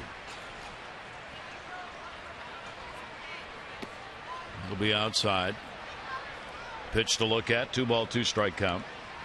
The Orioles concluding this homestand. They come in 15-11 here at home. 8-14 on the road, averaging almost 2 runs a game more at home this year than they have on the road. Although in this homestand, not so. That's a strike in the inside corner. He got him. So he got Franklin on a call third strike to end the last inning and starts it against Wilson the same way. Well, Caleb wanting the row slider down and away, but it backs up. Caleb catching it nicely, even though not hitting the spot. Oh, he sucks that glove in.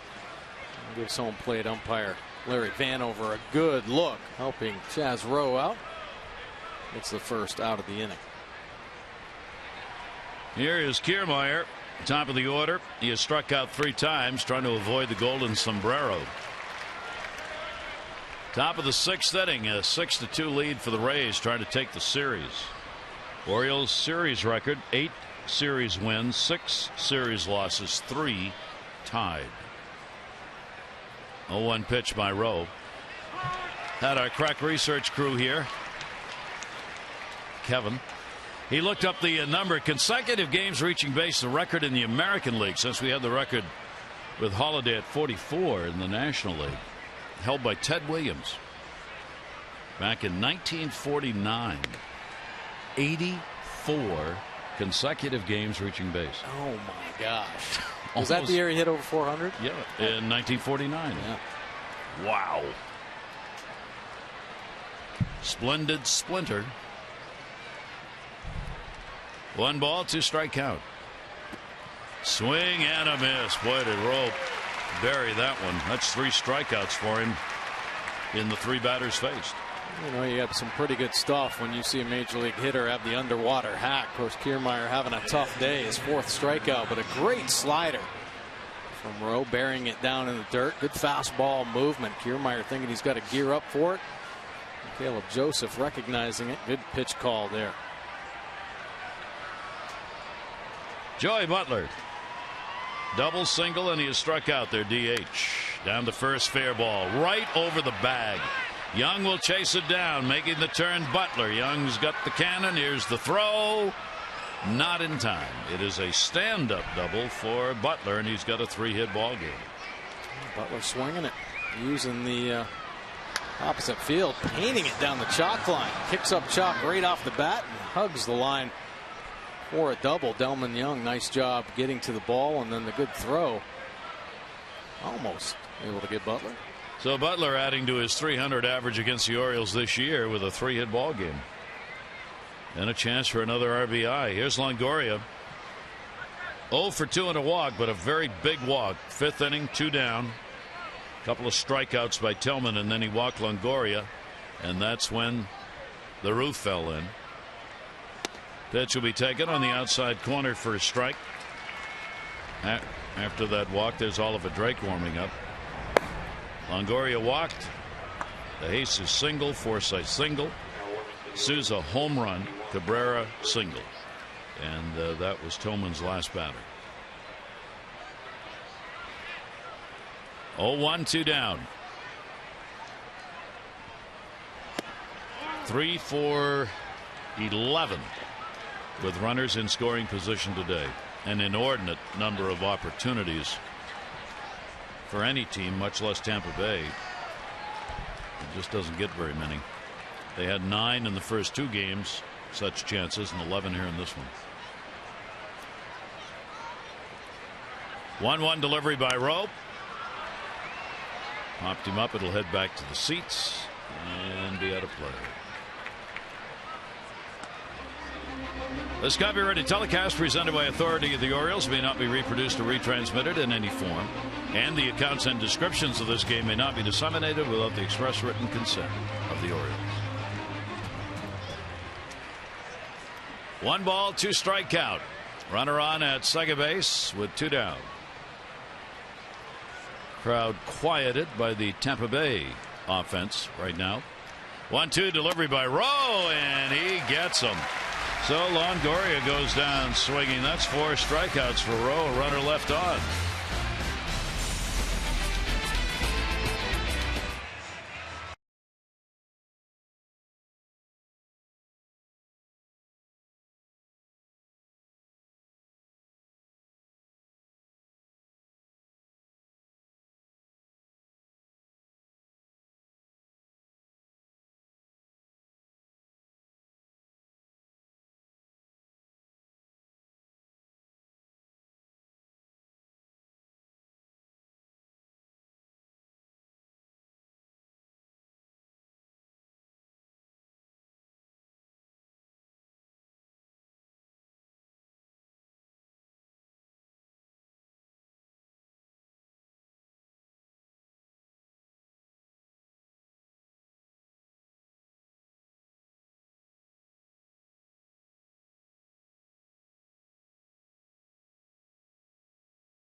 to advance out of their region tonight.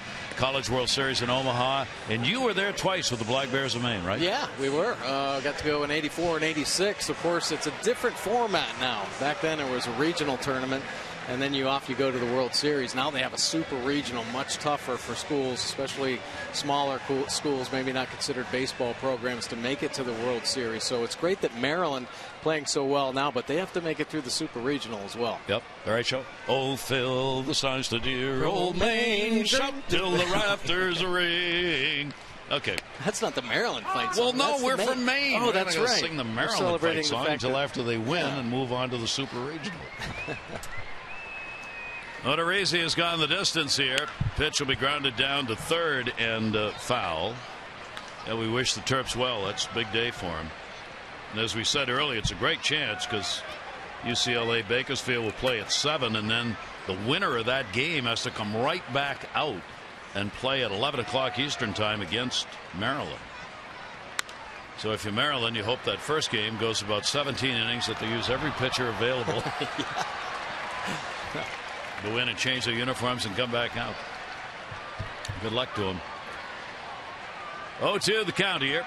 Odorizzi has walked 2. He has struck out 5. 2 runs on 5 hits. J.J. Hardy leading it off against him. Hardy is singled and flied out. Hardy, Lowe, and Joseph here in the bottom of the 6th inning. Off the fists. Foul territory. And a nice play made. Forsythe looking to make sure he had room, and he did. For every Orioles walk, Care First Blue Cross Blue Shield contributes $50 supporting a March of Dimes. 121 walks, $6,050. Care First Blue Cross Blue Shield encourages each of us to take that first step towards a healthier and more active lifestyle. Here's David Lowe. He has flied out twice. Orioles, big chance for their 2-out rally came in the 5th inning. And they left the bases loaded. They have left 3 runners in scoring position of the 6 they've left on base. 1-0 pitch and loop to third. It'll be Longoria who is playing in. Have that go right into the glove. And there are 2 down. Our Saturday superlatives, or not in the case of Shane Green. He allowed 5 home runs in an inning and 2/3 pitched in that ball game. He is the first starting pitcher in Major League history to give up 5 home runs in less than 2 innings of work. For the Dodgers, they ended that road scoreless streak at 42 innings last night. And Dallas Keuchel, who the Orioles are going to see, Keuchel in that ball game in Houston. See, he gave up no runs, 4 hits, complete game, 11 strikeouts. He got the win against the White Sox. Keuchel will pitch game 4 of that series in Houston.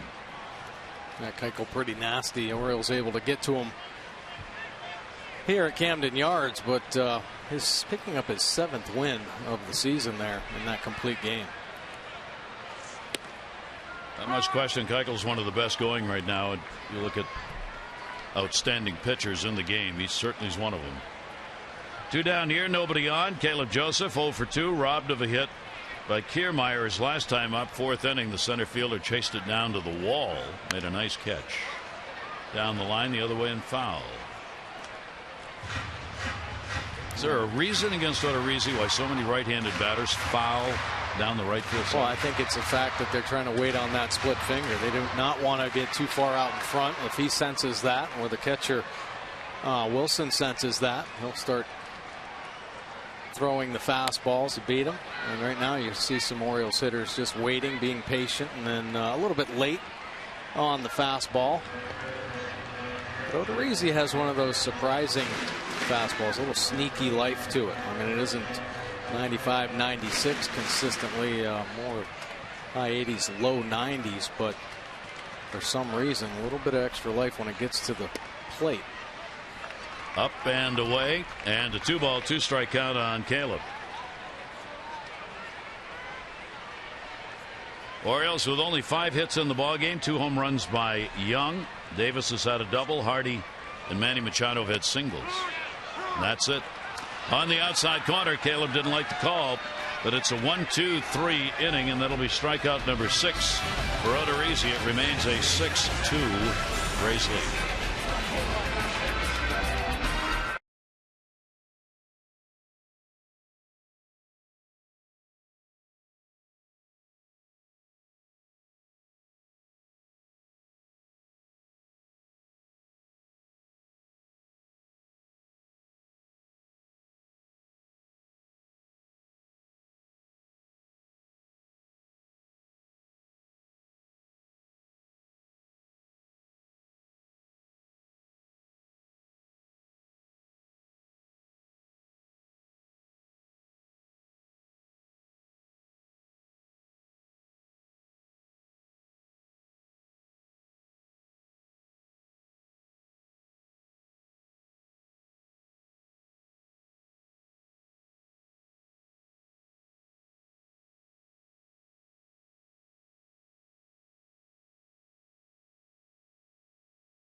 And rookie Souza Jr. stepping up, and it's a 3-run blast into the Rays bullpen.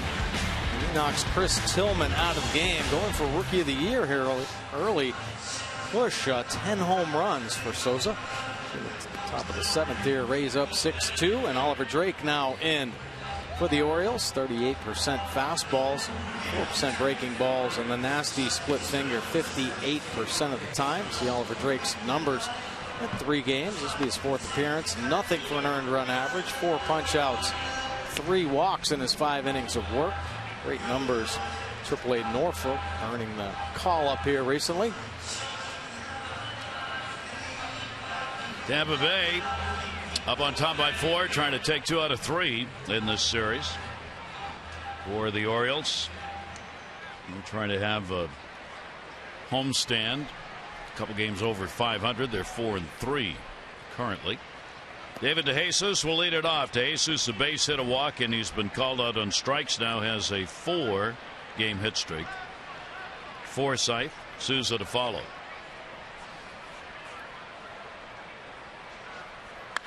Pitch put in the air, right field, hit hard. Young going back, both looking, and that is gone. Goodbye home run. That went off that little roof that's beyond the wall.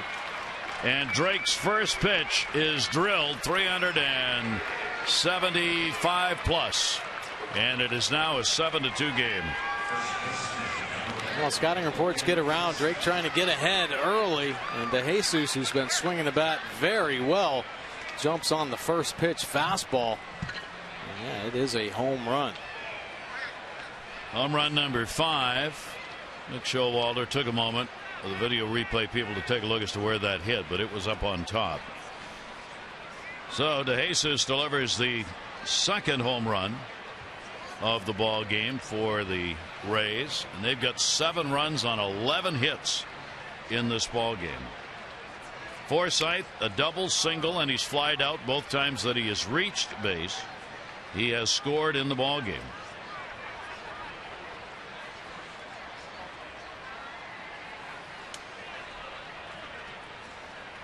Rowe worked an inning and a third, gave up 1 hit, struck out 3 for the Orioles, and then Drake coming on here this inning. Orioles pitching staff, they were 11th in the league in most home runs surrendered.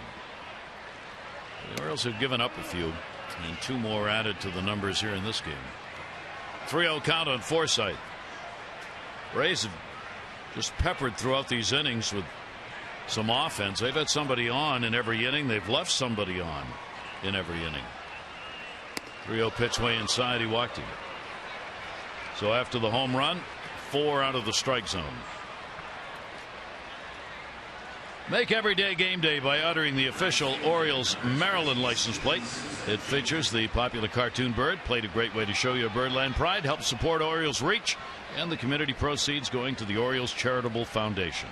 Visit Orioles.com/plates to reserve yours. 1 on, nobody out. Souza up. Already a double, 3-run homer. Big series for him. He's had 4 hits, 10 at bats, 3 home runs, and 5 runs batted in these 3 games. 1-0 pitch back into the screen. He takes a pretty healthy cut. Not afraid to look a pitcher over either. One of the tops in seeing pitches per plate appearance. He gets a good pitch he likes. He takes a very healthy cut. He used the whole field to hit his home runs in this series. Right field, left, and into the bullpen. 1 ball, 1 strike count. Tampa Bay came in averaging 2.1 runs a game against the Orioles in the first 8. And they have put 7 up in this one. Joseph going out to get the signs down. We'll join you from Houston tomorrow night, 7:30 O's Extra. Ball game at 8 o'clock. Ubaldo Jimenez, Brett Oberholzer. We're going to show you some pictures here when we get a moment from Houston, where of course they've had those tremendous rains and some serious flooding, including some problems at the ballpark. 1 ball, 1 strikeout. Souza waiting on it. He didn't foul it off. I think that's a wild pitch, and the runner goes down to second base. Swung at one that bounced. Well, one of the risks that you face when you have a split finger pitcher like Oliver Drake, and it's a nasty one. And Caleb said, hey, go ahead and bury it. He's going to be swinging, and sure enough, he throws a great split finger, but just kicks away. And that allows Forsythe to get into second base. So another runner in scoring position. And that pitch is taken for a strike. So Souza is retired on the call. 3rd strike. Drake gets his first. Souza not liking the call there, but another split finger. This one doesn't bounce. It hits the top of the strike zone by the way of pitch tracks you catch in the box. A runner at second now. And Cabrera, 1 for 3, picked up a base hit. 3 for 12 with runners in scoring position for the Rays today. And here's their 13th opportunity. Drake delivers to him. Gets that shoulder out of the way. And a 90-mile-an-hour fastball. Top of the 7th inning, a run in. They've spread around the game. Rays getting 2 in the 2nd. 4 in the 5th inning. Another one here in the 7th. 1-0 pitch. That is a strike.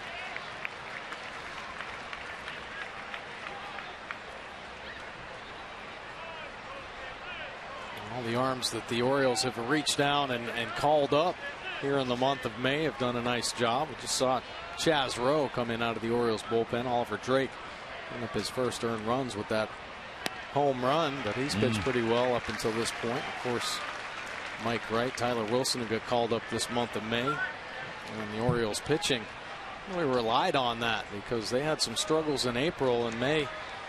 A lot of turning around, pitching much better, much lower earned run average, and a large part due to some of the young pitchers they've recently called up. Bullpen is ranked 5th in ERA now, 3.19 in the league. Ground ball to first base. Davis will play the big hop to the bag himself. 2 down. Take a look. This is from Houston. Twitter chatter, some pictures yesterday at the ballpark. Look at the rain coming down outside off the roof. Now, it's closed. They had it closed, and the water's still coming in on the outfield walls. That's all that dark stain at the top. And even in the concourse area, they had a flood of water. And the fans who went to the game yesterday were told they could stay at the ballpark last night until the storm passed by, and they did. Not all night, but they They didn't want him out on the street, so the fans waited in the ballpark. Popped up by Franklin. That'll be handled by Hardy. A run in to Jesus delivers the homer. 7th inning stretch time. Rays 7-2.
Lead. We open our Major League Notebook to our Sunday columns page. Ken Rosenthal, what do you think of this? A split season, 2 halves of 81 games each, would improve the game in 2 notable ways, creating September-like urgency throughout the season and giving teams that stink in the first half the chance to start anew in the second. Number of minor league operations do that. Would that work in the major leagues to have a split season and then have the wild card perhaps determined by who ends up in first or second in each of the split seasons? I don't know. From Mel Anthony, our buddy at Mid-Atlantic Sports Network, he talked about doubleheaders and why he favors them. The point is the season is too long, too much of a good thing, especially when the World Series is played in 30-degree temperatures. There's no need to be playing the World Series on Halloween. He went on to say, if I were the commissioner, I'd push for more doubleheaders and a quicker pace to the season. Then the season would be twice as nice. I agree with Mel. Covering World Series games on Major League Baseball International, I mean, sometimes it's like, what are we doing? Ooh. Yeah, 31 degrees. I mean, right? You that's got not the best teams in the world going at it head-to-head in 30-degree temperatures. Pretty tough. You're not seeing your best baseball. What'd you think about a split season? That was kind of an interesting. That's the first time I've heard of that.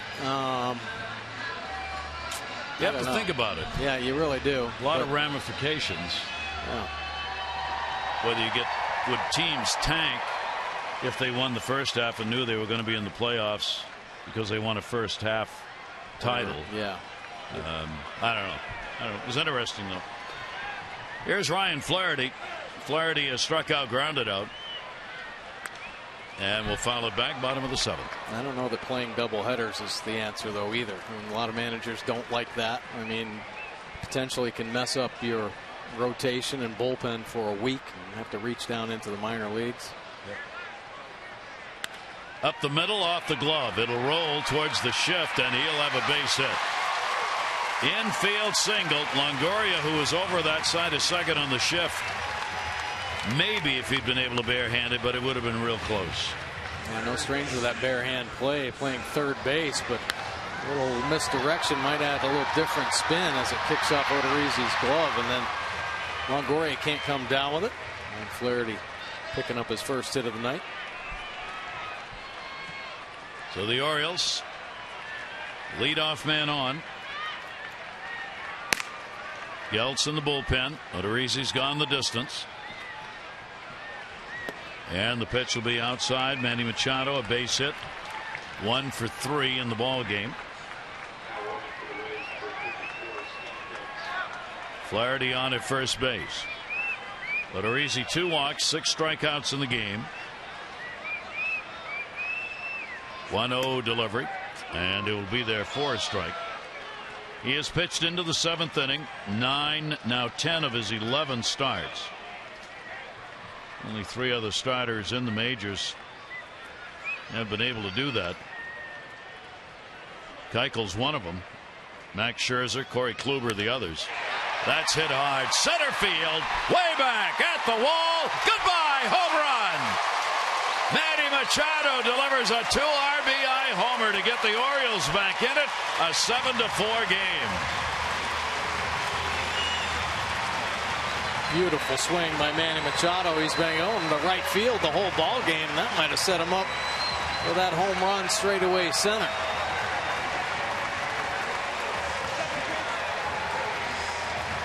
Number 7. RBIs 20 and 21. And the Orioles with their 3rd home run of the ball game off Odorizzi, who had given up 2 all year. Our Alexis Atausen drive of the game. Well, Manny Machado gets the fastball up and out over full extension up into the stands, and Manny showing the big power this season. 7 home runs now for Machado, and he is comfortable in the leadoff spot. Our drive of the game brought to you by Lexus Atausen, the area's #1 volume Lexus dealer. 5 years running. See why at LexusAtausen.com. Odorizzi knocked out of the ball game. Geltz coming on to pitch.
Hello, guys.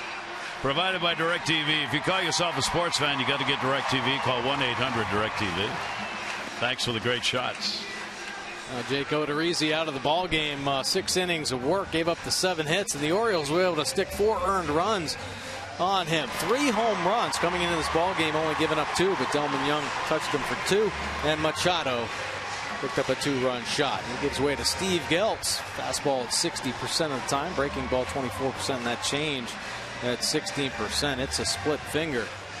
He's been in 21 games this year, 3.10 earned run average. 20 1/3 innings work, 25 strikeouts, the 9 walks, holding opponents to a 167 average. Opening game of this series, Geltz was on the mound when J.J. Hardy picked up the game-winning walk-off single. And Machado in there celebrating the home run with Hardy. So the Orioles back in it using the long ball. Still nobody out. 2 runs in, 7th inning. Paredes 0 for 3, 2 strikeouts. Geltz delivers away for a ball. Geltz, this is the 6th game he has pitched against the Orioles this year. He's given up The 2 runs on 3 hits in 4 1/3 innings.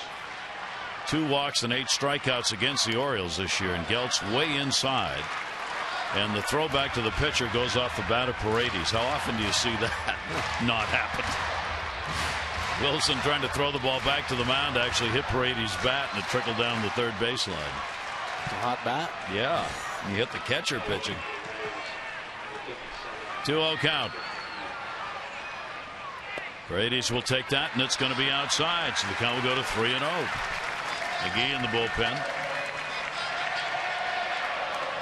Well, the Orioles making it interesting. Getting back into this on that home run. And that's there for a strike.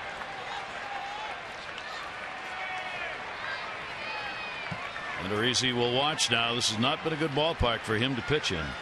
Mike mentioned it earlier. That go backs off the screen. Bat goes out beyond the mound. And a 3-ball, 2-strike count. Well, it is good hitters count, but it's a good fastball down and away, and Paredes losing the grip, trying to get to it. Reaches out, and you see the bat coming loose as he's on his way down. So Paredes with a count at 3-2.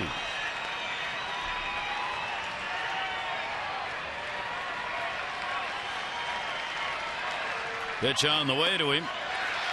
He's on. Well, the Orioles got to go in here. 3 up, 3 on, 2 already in. Here in the 7th inning, and this is going to bring Delmon Young up, who's already got 2 of these. Yeah, first at bat, first pitch fastball, little cutter, out into the bullpen. Second at bat, first pitch, split finger, into the stands in left field. Delmon Young, first 2 homers of this season. How about we're looking at numbers on Odorizzi. 4 games pitched here at Camden Yards, 20 innings. He has given up 7 home runs in 20 innings. At Tropicana Field, he's pitched 148 innings in 26 games and given up 7 home runs. Wow. 7 homers, 20 innings here, 7 homers, 148 innings. He just as soon not pitch here. Right? It's pretty hard, though. You play so many games within your division, you got to get stuck sometimes. Wow. 7-4 ball game. The potential tying run is now on deck. Young, 2 homers and a walk. And nobody out. He'll go after that one and foul it back. He's trying to get the Gelts out of the bullpen. Young's 0 for 1 against him.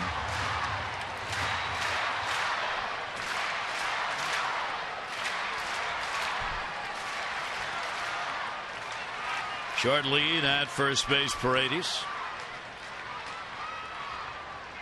The 0-1 delivery back by Young, and a 2-strike count.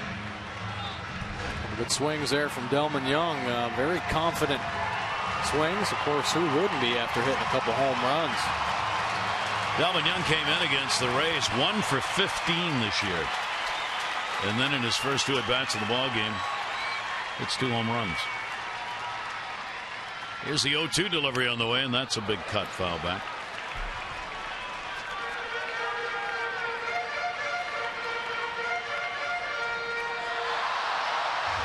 Fans back into this ball game. They got taken out of it on the 4-run, 4-hit 5th inning Tampa Bay had. But that home run by Manny Machado's put them right back in it.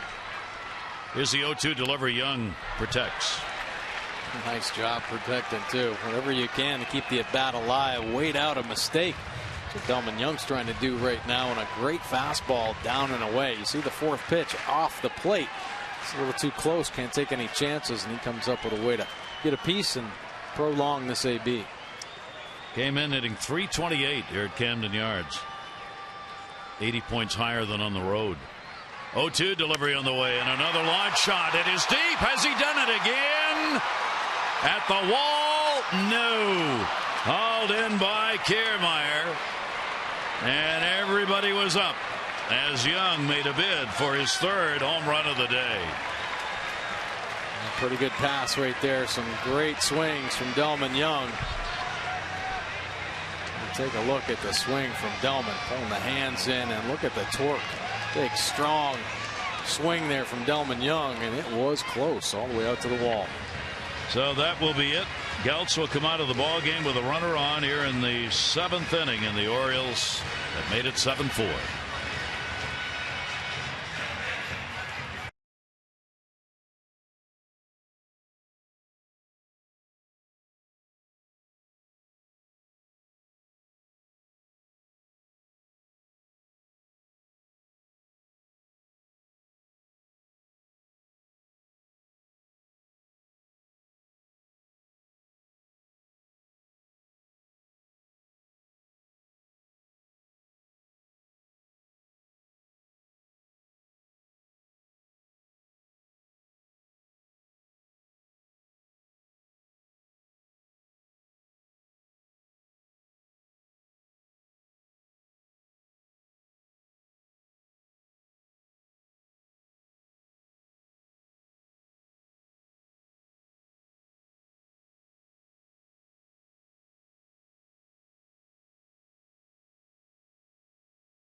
And Tippy Martinez on hand prior to the ball game, meeting with some of the Vietnam vets from Carroll County.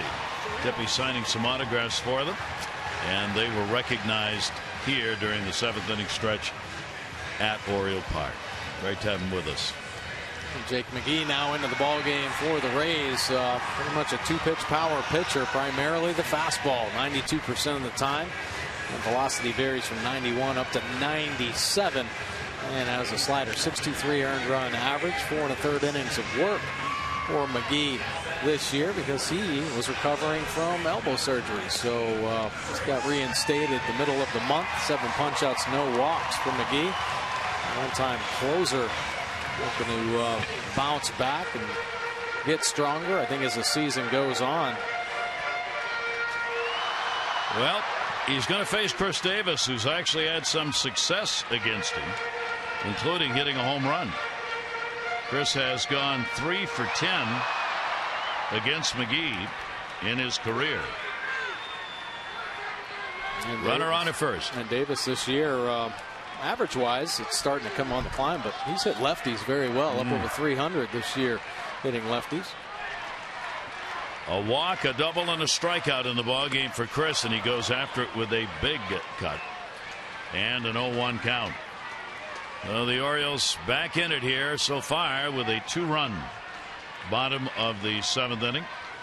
Chris hitting .308 against lefties, and he's had 3 home runs off left-handers. Only 198 off righties. And that one back, right straight back, and a 2-strike count from McGee.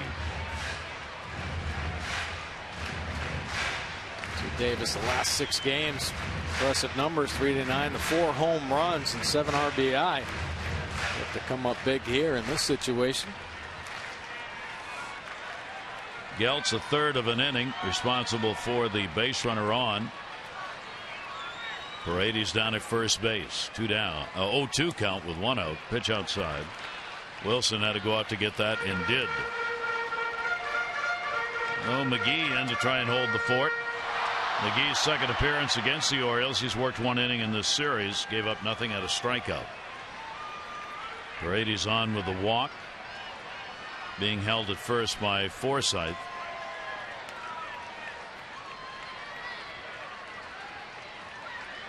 Left-handers, 1-2 delivery. Davis on a swing and a miss. So the matchup, Tampa Bay wanted works on this at bat. Well, pretty A couple pretty good rips by Chris Davis trying to get to the fastball, but McGee paints one 96 miles an hour right on the outside corner. Davis the healthy cut, but just underneath. Now he faces another batter who's had a home run against him. Steve Pearce is 1 for 4, with that one hit being a home run. Now 2 down. Brady's on at first base. Pierce will foul that one back. Steve with the 6 home runs he's put up, 2 of those against left-handers.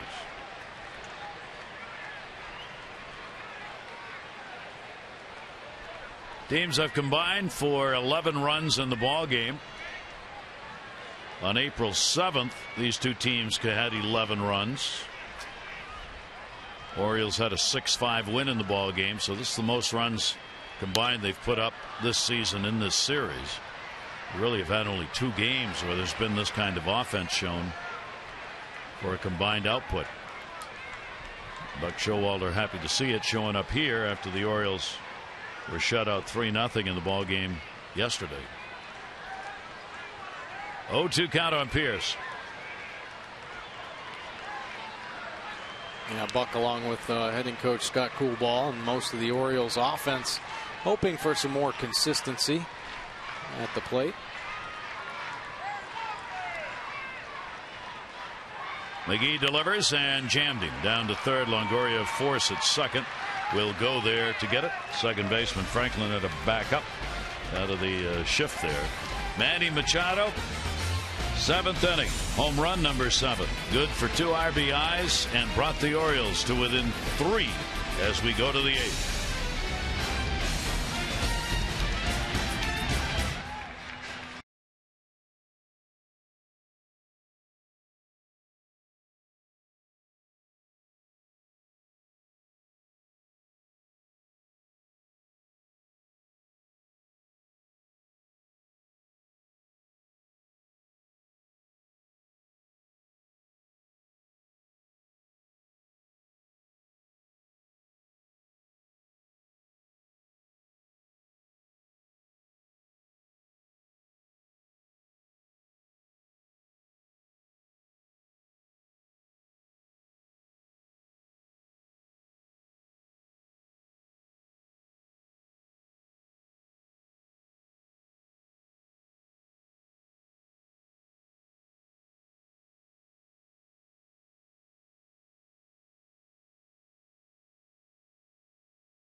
Be participating in the Brooks Robinson High School All-Star Game, each given a wooden bat from the Orioles. Steve Clevenger out there handing them out.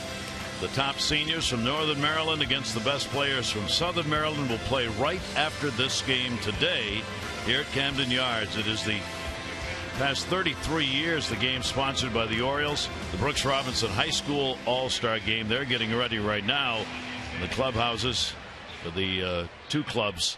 Great day for them, and real opportunity to have a chance to play here at Camden Yards. Yeah, quite an honor. Obviously, best seniors in the state of Maryland getting the chance to play here at Camden Yards and meeting a couple of the Orioles. Of course, Brooks Robinson tournament. Great day for them.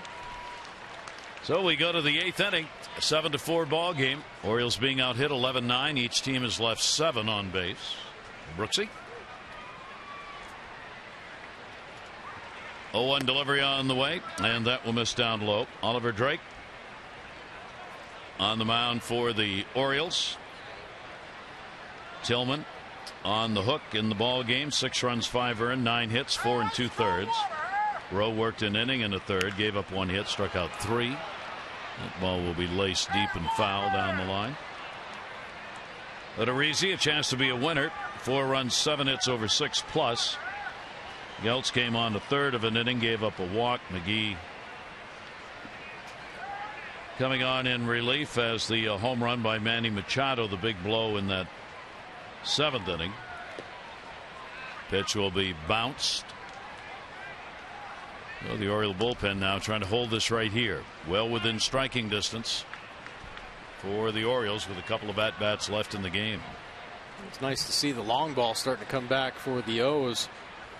Chris Davis, of course, starting to heat up with the homer, but Delman Young picking up his first 2. Manny having a great home run year so far. That was his 7th home run. So when these bats start heating up like this, Scott Coolbaugh would love for them to pick up another late inning home run. Good pitch as he got him to go after it. Drake, a big reason why he's had so much success. He taught himself this split finger, and he has mastered it. Nasty pitch down in the bottom of the zone. Wilson way out in front, and great movement as well. Kiermaier struck out 4 times, and the man in front of him, Wilson, has struck out 3. Kevin Kiermaier, that's going to be a base hit, rolling over into the corner. Young will go chase it down. Plays the ricochet off the wall. Throw in not in time, and end with yet another double. Kiermaier on with 1 away here in the 8th inning. Came up looking fastball and got it. Follow the Orioles all season with MLB.com at Bat, the #1 app for live baseball. At Bat up to the moment, any moment. In-game highlights, StatCast, radio broadcast, look-ins, replay reviews, and more. Get MLB.com at Bat for your smartphone or tablet. So a runner on at second, hit number 12 for the Rays. And they'll try and push across to runner more. Butler's already had 2 doubles and a single. He's 3 for 4. 3 for 15 with runners in scoring position today for Tampa Bay. That's a whole series worth of such situations. Seems like a month's worth for the Rays. They've had a hard time. And the Orioles having the opportunities. To the hole. It's going to be a base hit. Kiermaier was going back to the bag just in case, so he'll stop at third. Butler's on, so that's a 4-hit day for Joey Butler. And now runners at first and third with 1 out. Brock in a hurry getting ready. Tampa Bay's had 5 doubles and 2 home runs for extra base hits among the 13 total hits they've collected. Dave Wallace on his way to the mound. Dave Wallace out to give Brad Brock a little extra time. Make sure he knows what he wants to do here. To Evan Longoria, which is obviously be very careful. Orioles need to hold the Rays. Running out of innings, so they need to get back in there, get the offense going. Gibson and Frieri in the bullpen. Casually warming up.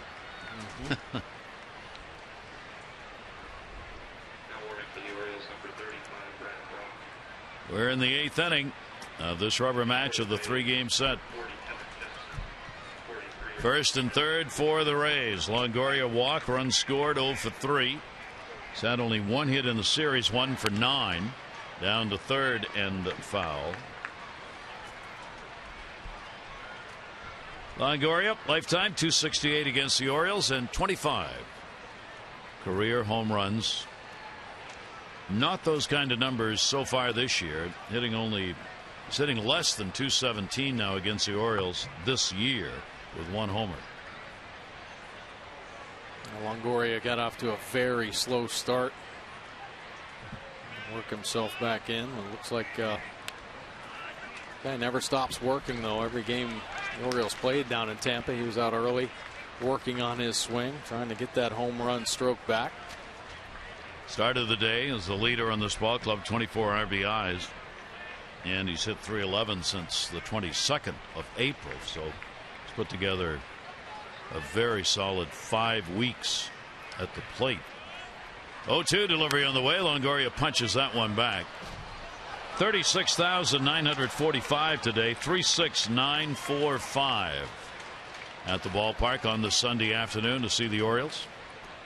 Orioles will not be back until June 9 to open up another homestand, as they have 4 games coming up against Houston starting tomorrow night. Then the 3-game series against the Indians. 0-2 delivery again, and that'll be outside. Houston now in the 7th inning of their ball game in Houston, trailing. The White Sox have a 6-0 lead.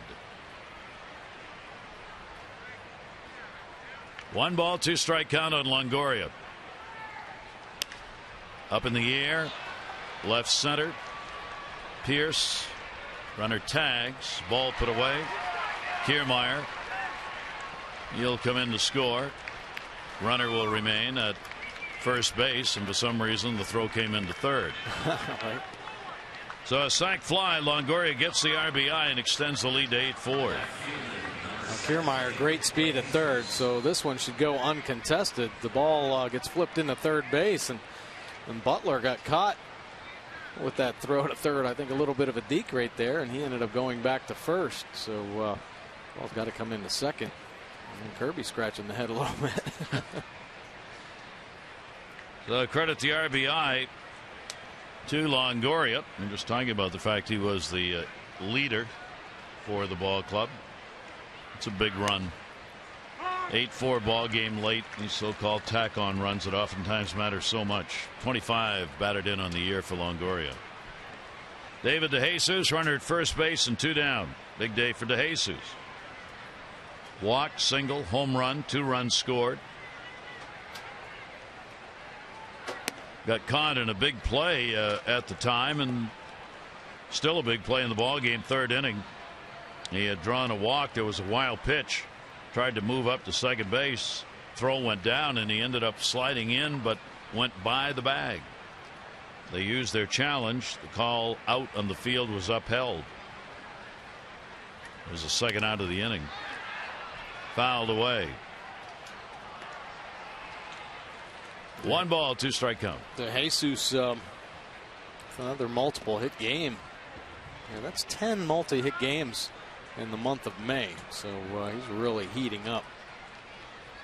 He has a current 4-game hit streak going. Average up now to 336. As we said earlier, that's why he's in that cleanup spot. Shift on against him. DeJesus inside out, and it is a foul ball. Fortunate for the Orioles, that was against the D on the inside out, and he just missed hitting third base literally. Yeah, sometimes the shifts, you can't judge on whether or not a hitter sees the ball well. Probably sitting on a split finger. Of course, Oliver Drake throws it over 50% of the time. The fastball forces him to be late, and he almost picked up an extra base hit down the left field line. That's going to tail away. 2 ball, 2 strike count from Drake. On to Jesus. Forsythe waiting on deck. Dave Wallace, pitching coach, on the right, talking to the skipper. But where they are, I'm sure, but where they are pitching wise. 2-2 delivery, and that one's hit hard. Young going over, and he'll make the catch. Jesus is retired. A run in on a couple of hits, no errors, and 1 left on. It's now 8-4.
C for the Achiever. And you? Beautiful day to be out on the water or at the ballpark, where the Rays have an 8-4 lead going to bottom half of the 8th. Ernesto Frieri coming on in out of the Rays bullpen. Fastball 53% of the time, breaking ball 39% of the time, and the changeup just 8%. Take a look. This will be his 21st game this season. 5.06 earned run average. 2 saves this year. 19 punch-outs, 10 walks for Frieri, holding opponents to a 231 average. So Ernesto Frieri will come on for McGee, who worked 2/3 of an inning. Had a strikeout. Geltz worked 1/3 of an inning and a walk. Bullpen trying to put this one away, and Brian Mattis will be up in the bullpen for the Orioles. J.J. Hardy will lead it off. Hardy, a base hit. He is 1 for 3 in the ball game. Low, and then Joseph coming up. Orioles trying to climb a pretty steep hill and get that potential tying run at least to the plate here in one of their last 2 at-bats. A strike to Hardy. Only 3 walks issued by the Tampa Bay pitchers in the ball game. 4 by the Orioles. Inside for a ball.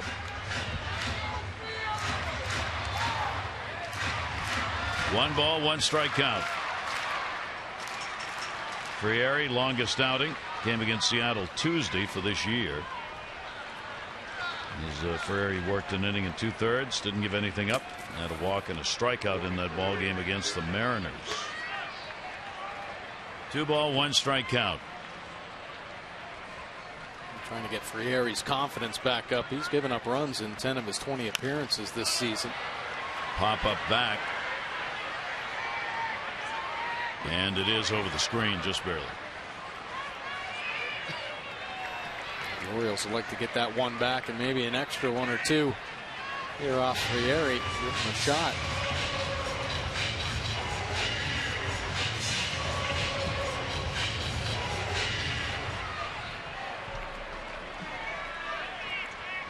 Frieri with a 2 ball, 2 strike count.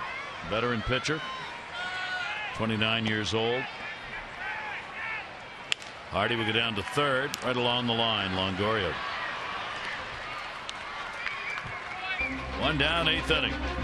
Hope you'll join us again tomorrow on the road. Houston, the site. Osvaldo Jimenez on the mound. And in game 1, we'll be on Masson 2. It'll begin at 7:30. O's Extra, presented by Jeep, followed by our game coverage at 8. All the access you need right here on Masson. Take a look head-to-head so far. Orioles on top in the 3-game series they played here at Camden Yards. O's came away with 2 wins. See the runs per game still very low there. Hoping the offense can pick it up down in Houston. Little soccer move right there. Longoria kicking at it while it was in foul territory to make sure it stayed there. Lowe trying to get on. 0 for 3 in the ball game. 1 for 9 in the series. A couple of fly ball outs and a line drive out to 3rd. Ernesto Frieri had some really good years when the Angels had a couple of very strong winning seasons.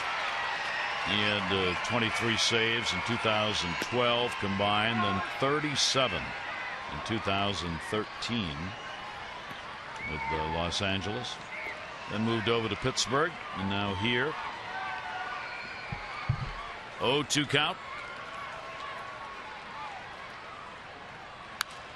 And foul back and over the screen.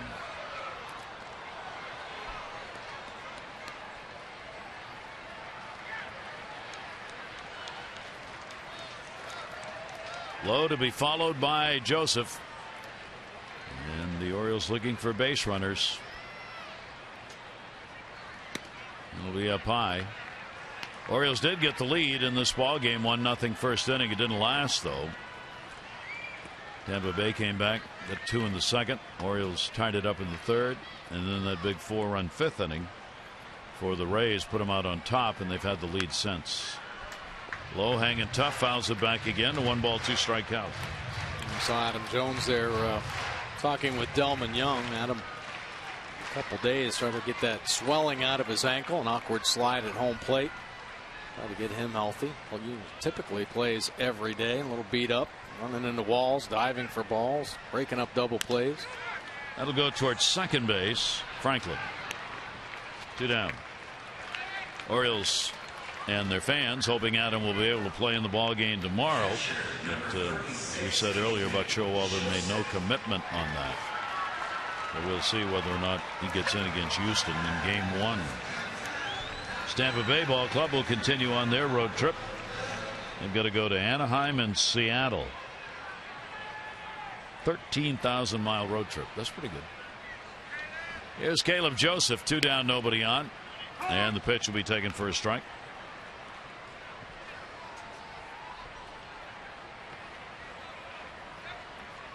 Orioles are going to move out of their time zone for the first time this year. How about that?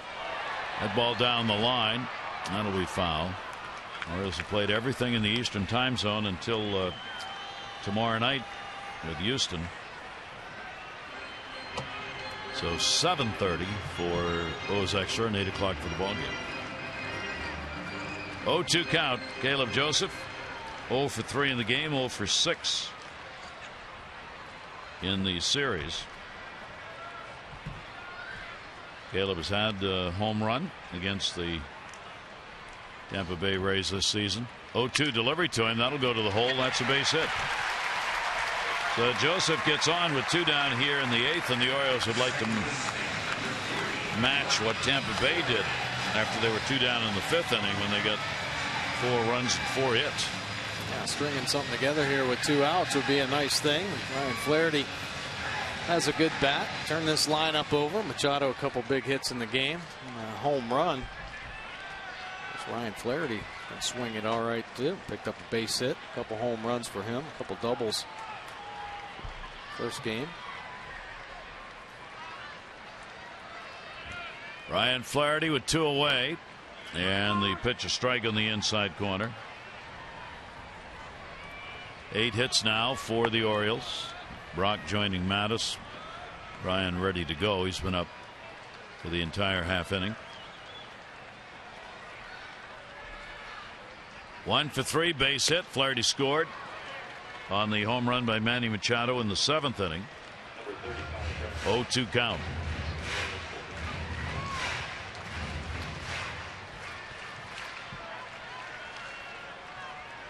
Shift on against Ryan. 0-2 delivery will be up high.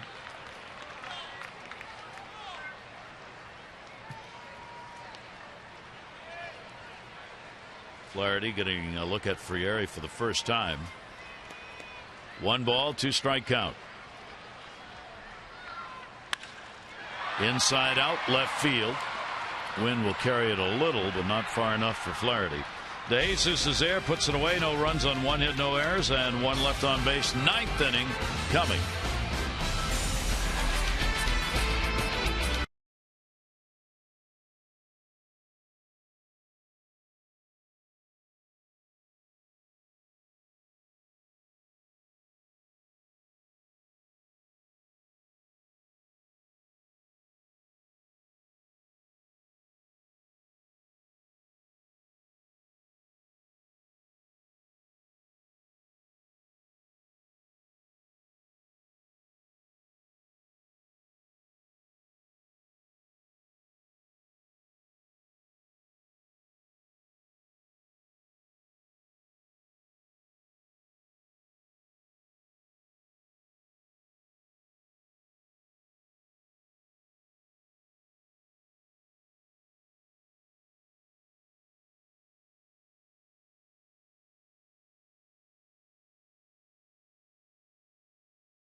Southwest Airlines. Book your low fare now at southwest.com. The summer day here in Baltimore has seen the Rays break out of the offensive slump. They lead at 8-4. Pounding out 13 hits today. Brian Mattis is going to try to shut him down here in the ninth inning. Mattis uses that fastball 47% of the time. Breaking ball, big curve 31%. Good change 22% of the time. Pretty even distribution there for Brian Mattis because he's faced more righties this year. 13 punch outs, 11 walks in his 17 and a third inning of work. At that 3.12 earned run average, holding opponents at 242, lefties at 241, and the righties at 242. Ninth inning. Forsythe will be leading it off. Logan Forsythe. Double, single, walk, and he's flied out. He's had a solid day. 2 runs scored and an RBI. He hadn't had a hit in the series. Has been 0 for 7. Left-hander's delivery to Forsythe, and that will be taken for a strike.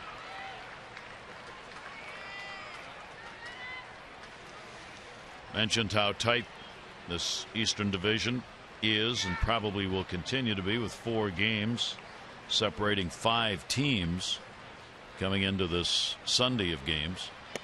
That is since divisional play began back in '69, only 2 other seasons where it's been this tight or tighter. 2012, on this date, there were 3 games separating 5 teams and 4 games separating them in 1974. And that'll be pulled foul.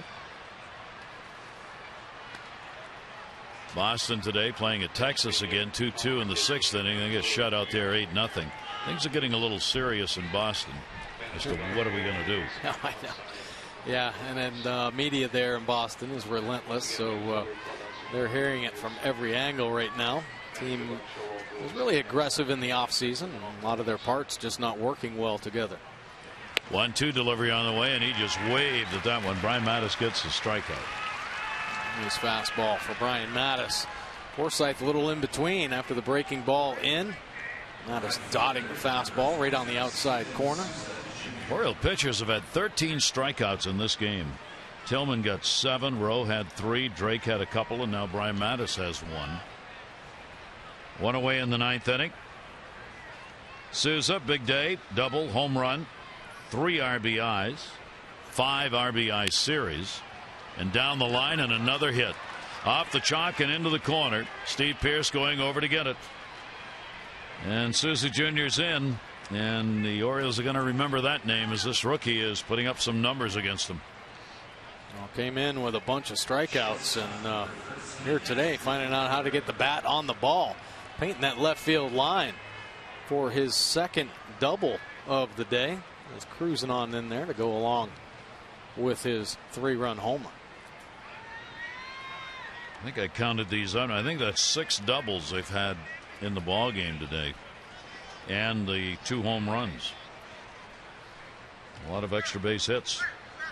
De Jesus, a home run, his 5th of the year. Souza delivering the home run in the 5th inning, which is the big blow in this ball game. It was a 3 RBI homer.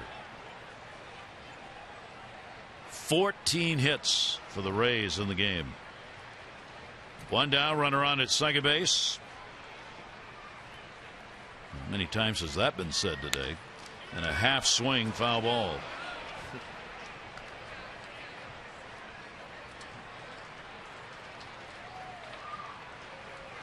Cabrera's been on with a base hit, 1 for 4. Came up, runner at second base, grounded out in the 2nd inning. Runner at second base, grounded out in the 4th inning. Base is empty, singled in the 5th. Runner on at third base in the 7th inning and grounded out. Look out. And for all that effort, he goes to first base.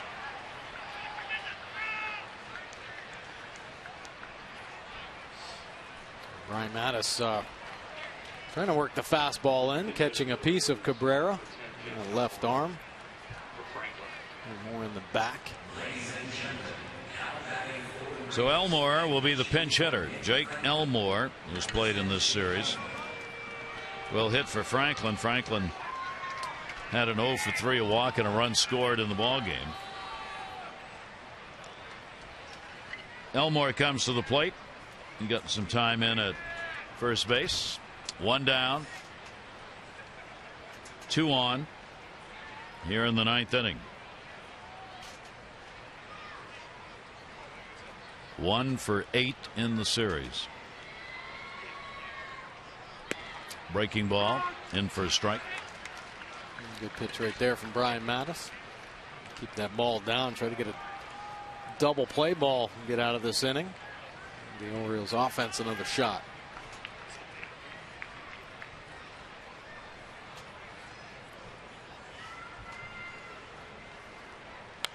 And that one's going to be fouled away.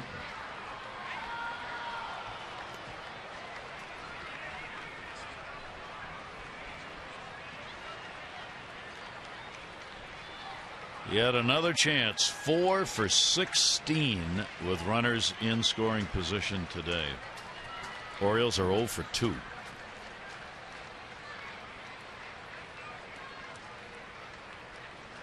Elmore, 2-strike count.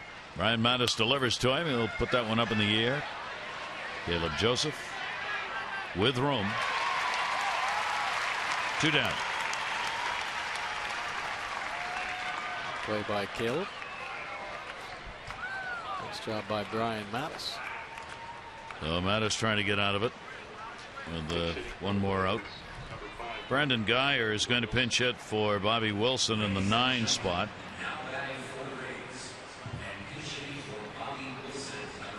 And Cash not going to give in here with a 4-run lead in the 9th inning. He wants to put up 1 or more to add to that lead. So Guyer will bat here in this series. He's gone 3 for 4.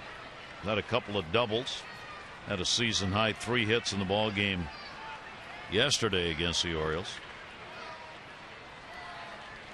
Bobby Wilson, the catcher, he had an RBI single. He was 1 for 4. It struck out his last 3 times up.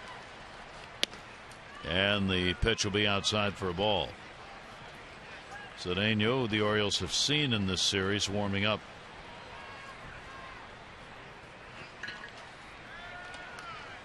Guyer 288 off lefties, 302 off righties. 1-0 pitch to him, and there's the hole. Young charging, coming home.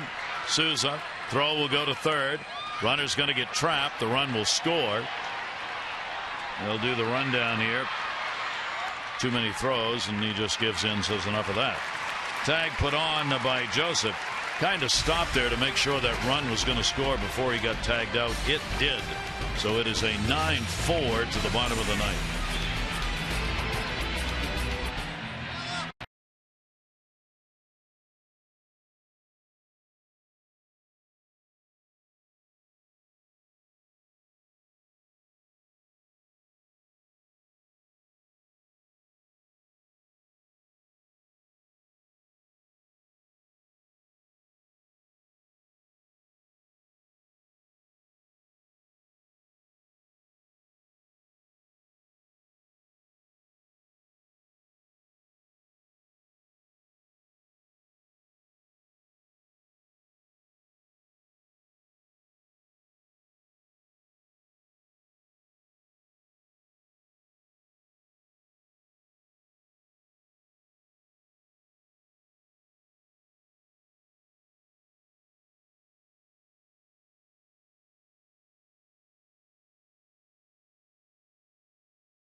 Can't get hitting and pitching in the same game. They really don't. Chris Tillman still not a win here at home at Camden Yarden. Despite 3 home runs by the Orioles, they still find themselves down 5 runs going into the bottom of the 9th.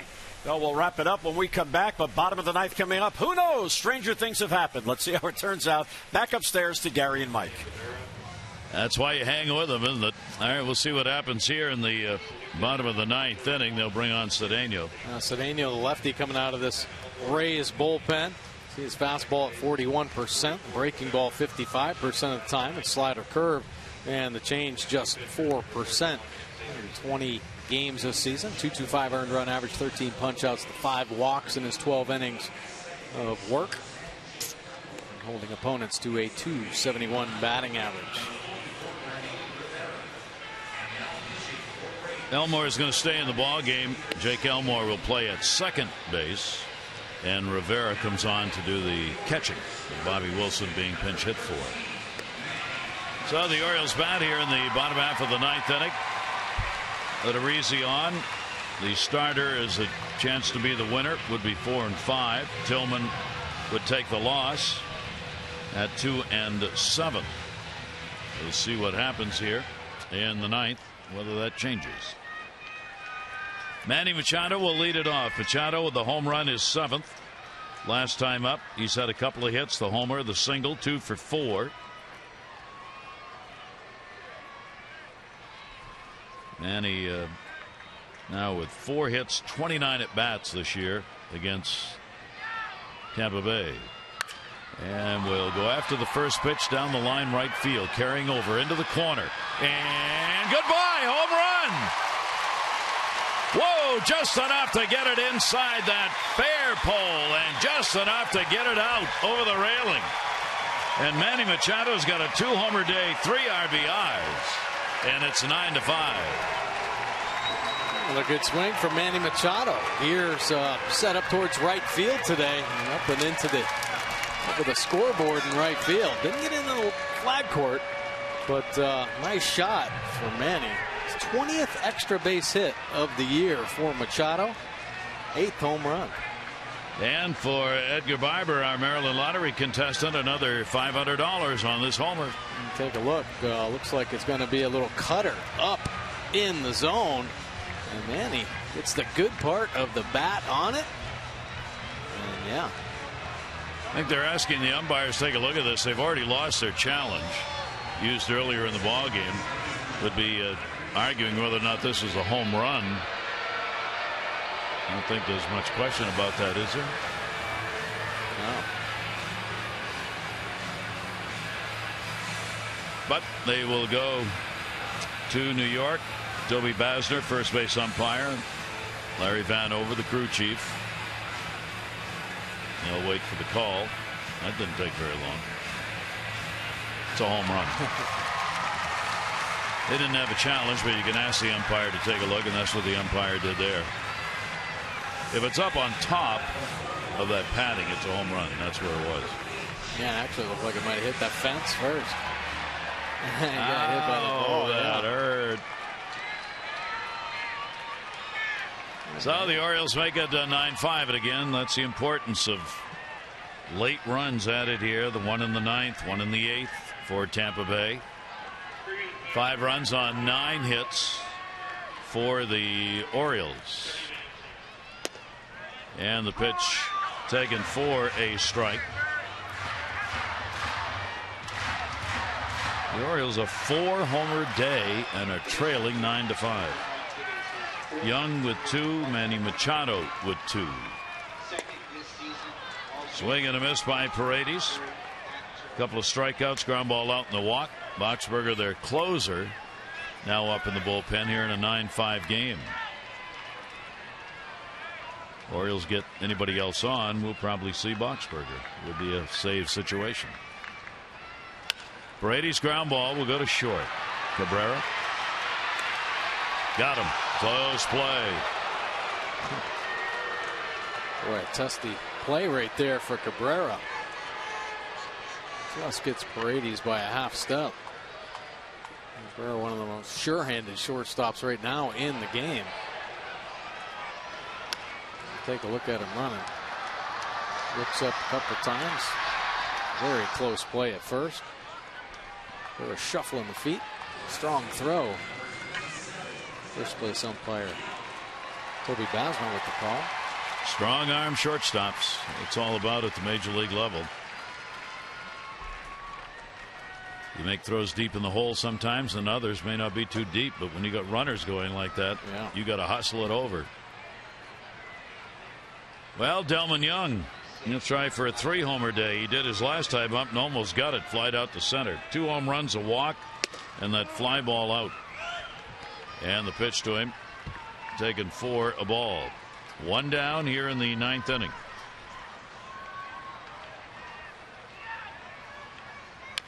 Young came into the game without a home run, but with real good numbers against left-handers at .344.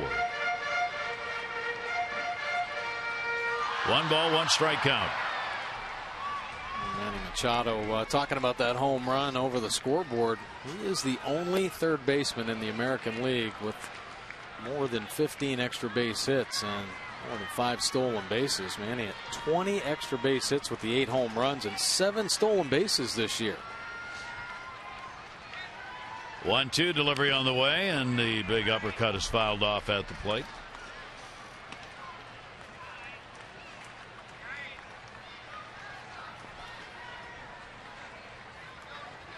The high schoolers waiting to get on to play here. There's Manny talking about where that ball went. He's saying it went on Utah Street. Yeah, right. A little bit shy. Cedeno with a 1-2 delivery and a ground ball up the middle base hit. So Young stays hot. A 3-hit ball game. Orioles edging towards getting that potential tying run into the on-deck circle. Jim Hickey, pitching coach, being sent out to the mound as Cedeno's having his problems here. A homer single of the 3 batters he's faced in the bottom of the 9th inning. Boxberger, their closer, is ready. Hickey's telling him just go after him, stay aggressive. The Orioles to double digits in hits today, so that's a good sign. They were quieted early on, starting to pick up some knocks here at the end of the ball game.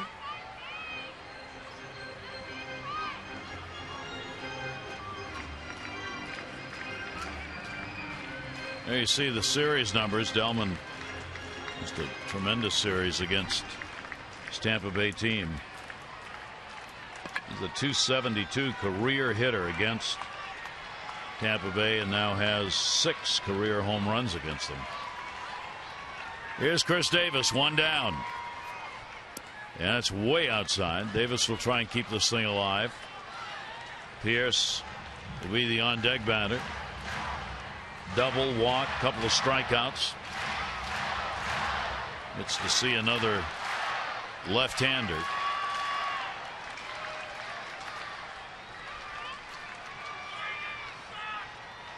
Cedeno, the delivery to him. That will miss. Count goes 2-0. Boy, the Orioles would certainly welcome a walk right here. Let's keep putting together good at bats. You never know what's going to happen. Xavier Cedeno, 2-0 count. Outfield very deep. Pitch way outside. So the count goes to 3-0. Cedeno not close. Chris says a 1 for 3 off him. Pierce waiting on deck.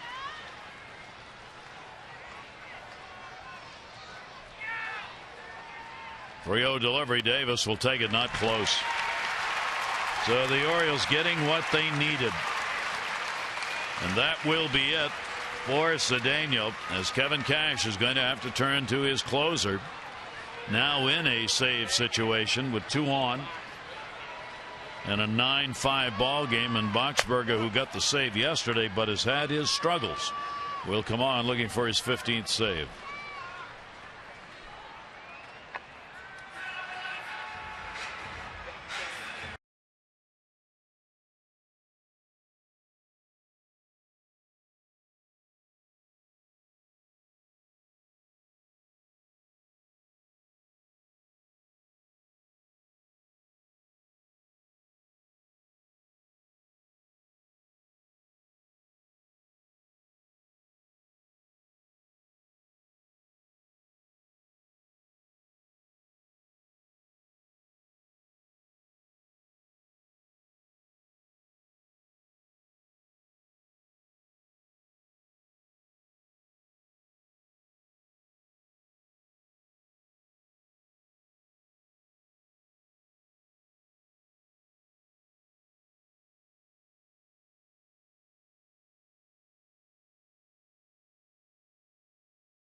late at bats, forcing Kevin Cash to bring in his closer. 56% fastballs, 35% changeups, occasional breaking ball from Boxberger. Pretty good fastball, 92 to 96, but it's the turbo change, his bread and butter pitch. 28 strikeouts, 8 base on balls, 14 for 14 in save opportunities.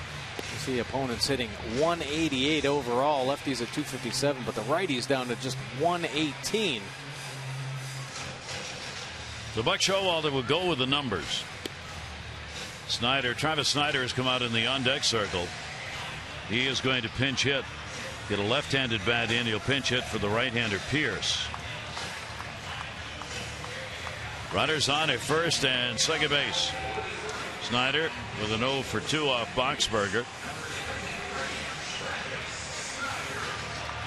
The Orioles trying to thump away here in the 9th inning. Manny Machado's delivered a home run. Young got the single. The walk picked up by Davis. And there are 2 on. Cedeno a third of an inning with a walk and 2 hits, including the home run. The delivery is a ground ball towards second. Knocked down.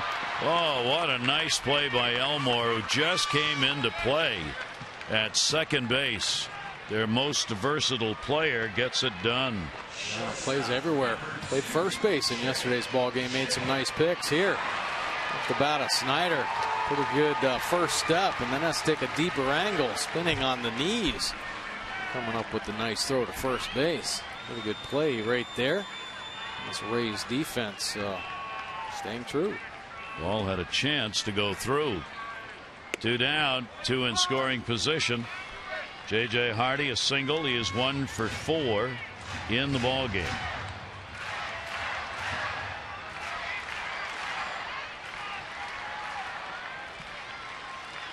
Two away, bottom of the 9th.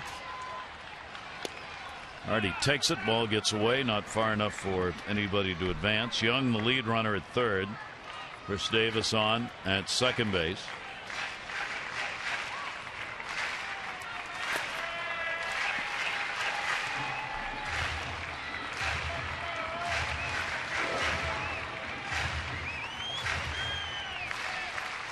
Grinded out game to end this series, and it is the rubber match of these 3.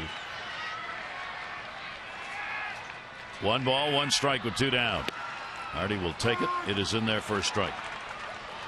And he's just taking, hoping Boxberger might miss and maybe get a walk out of him. 1 and 2.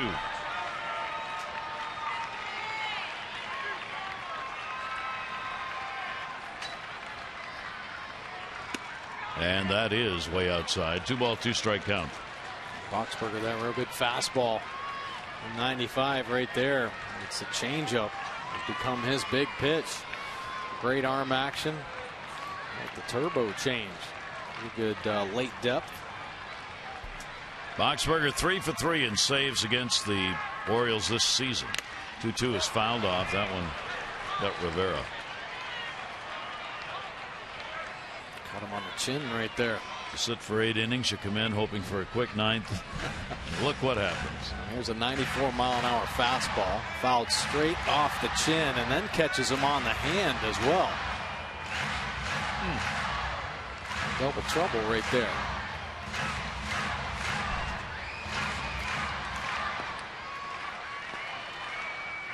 Larry Vanover, home plate umpire, knows the feeling. Making sure he's all right. Count goes to 2-2 on Hardy.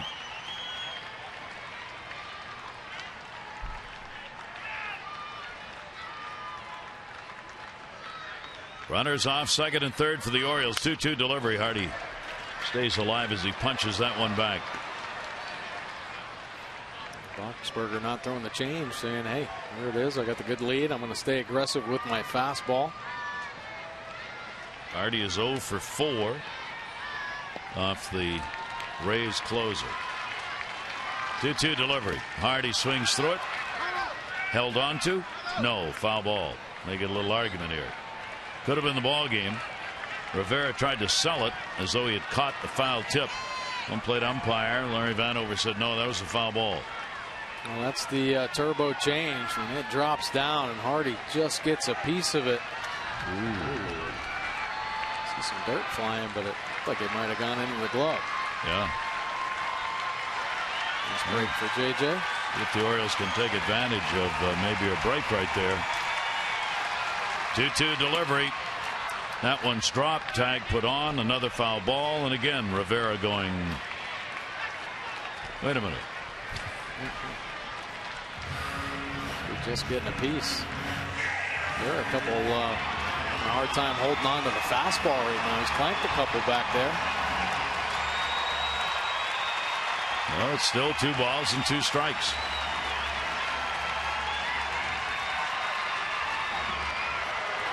And Rivera will head out to have a word with Boxberg.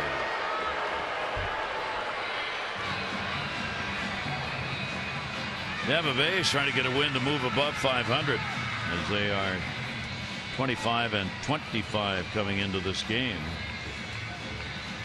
The Orioles had a shot at getting back to 500 in this series, but now they are 23 and 25, and barring a comeback here could drop below that.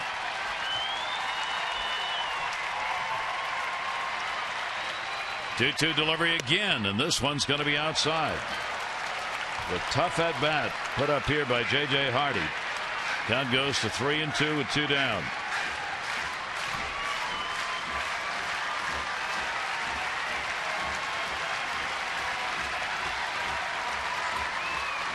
Full count delivery to him. Hardy in the air. Center field. Kiermaier. That's the ball game. So the Orioles here in the 9th inning will add a run on the home run by Manny Machado. A couple of hits. They will leave 2 in scoring position. They lose it by a score of 9-5. The Rays take the series 2 out of 3. Orioles on the road. Houston is next. That'll be tomorrow night. Ubaldo Jimenez against Red Overholzer. That'll be in Game 1. Our coverage on Masson 2 at 7:30. O's Extra, presented by Jeep, followed by game coverage at 8. This has been a Masson presentation. 9-5 the final here. O's Extra, presented by PNC, is coming up right now. For Mike Bordick and all of our crew here at Camden Yards, I'm Gary Thorne. Adieu.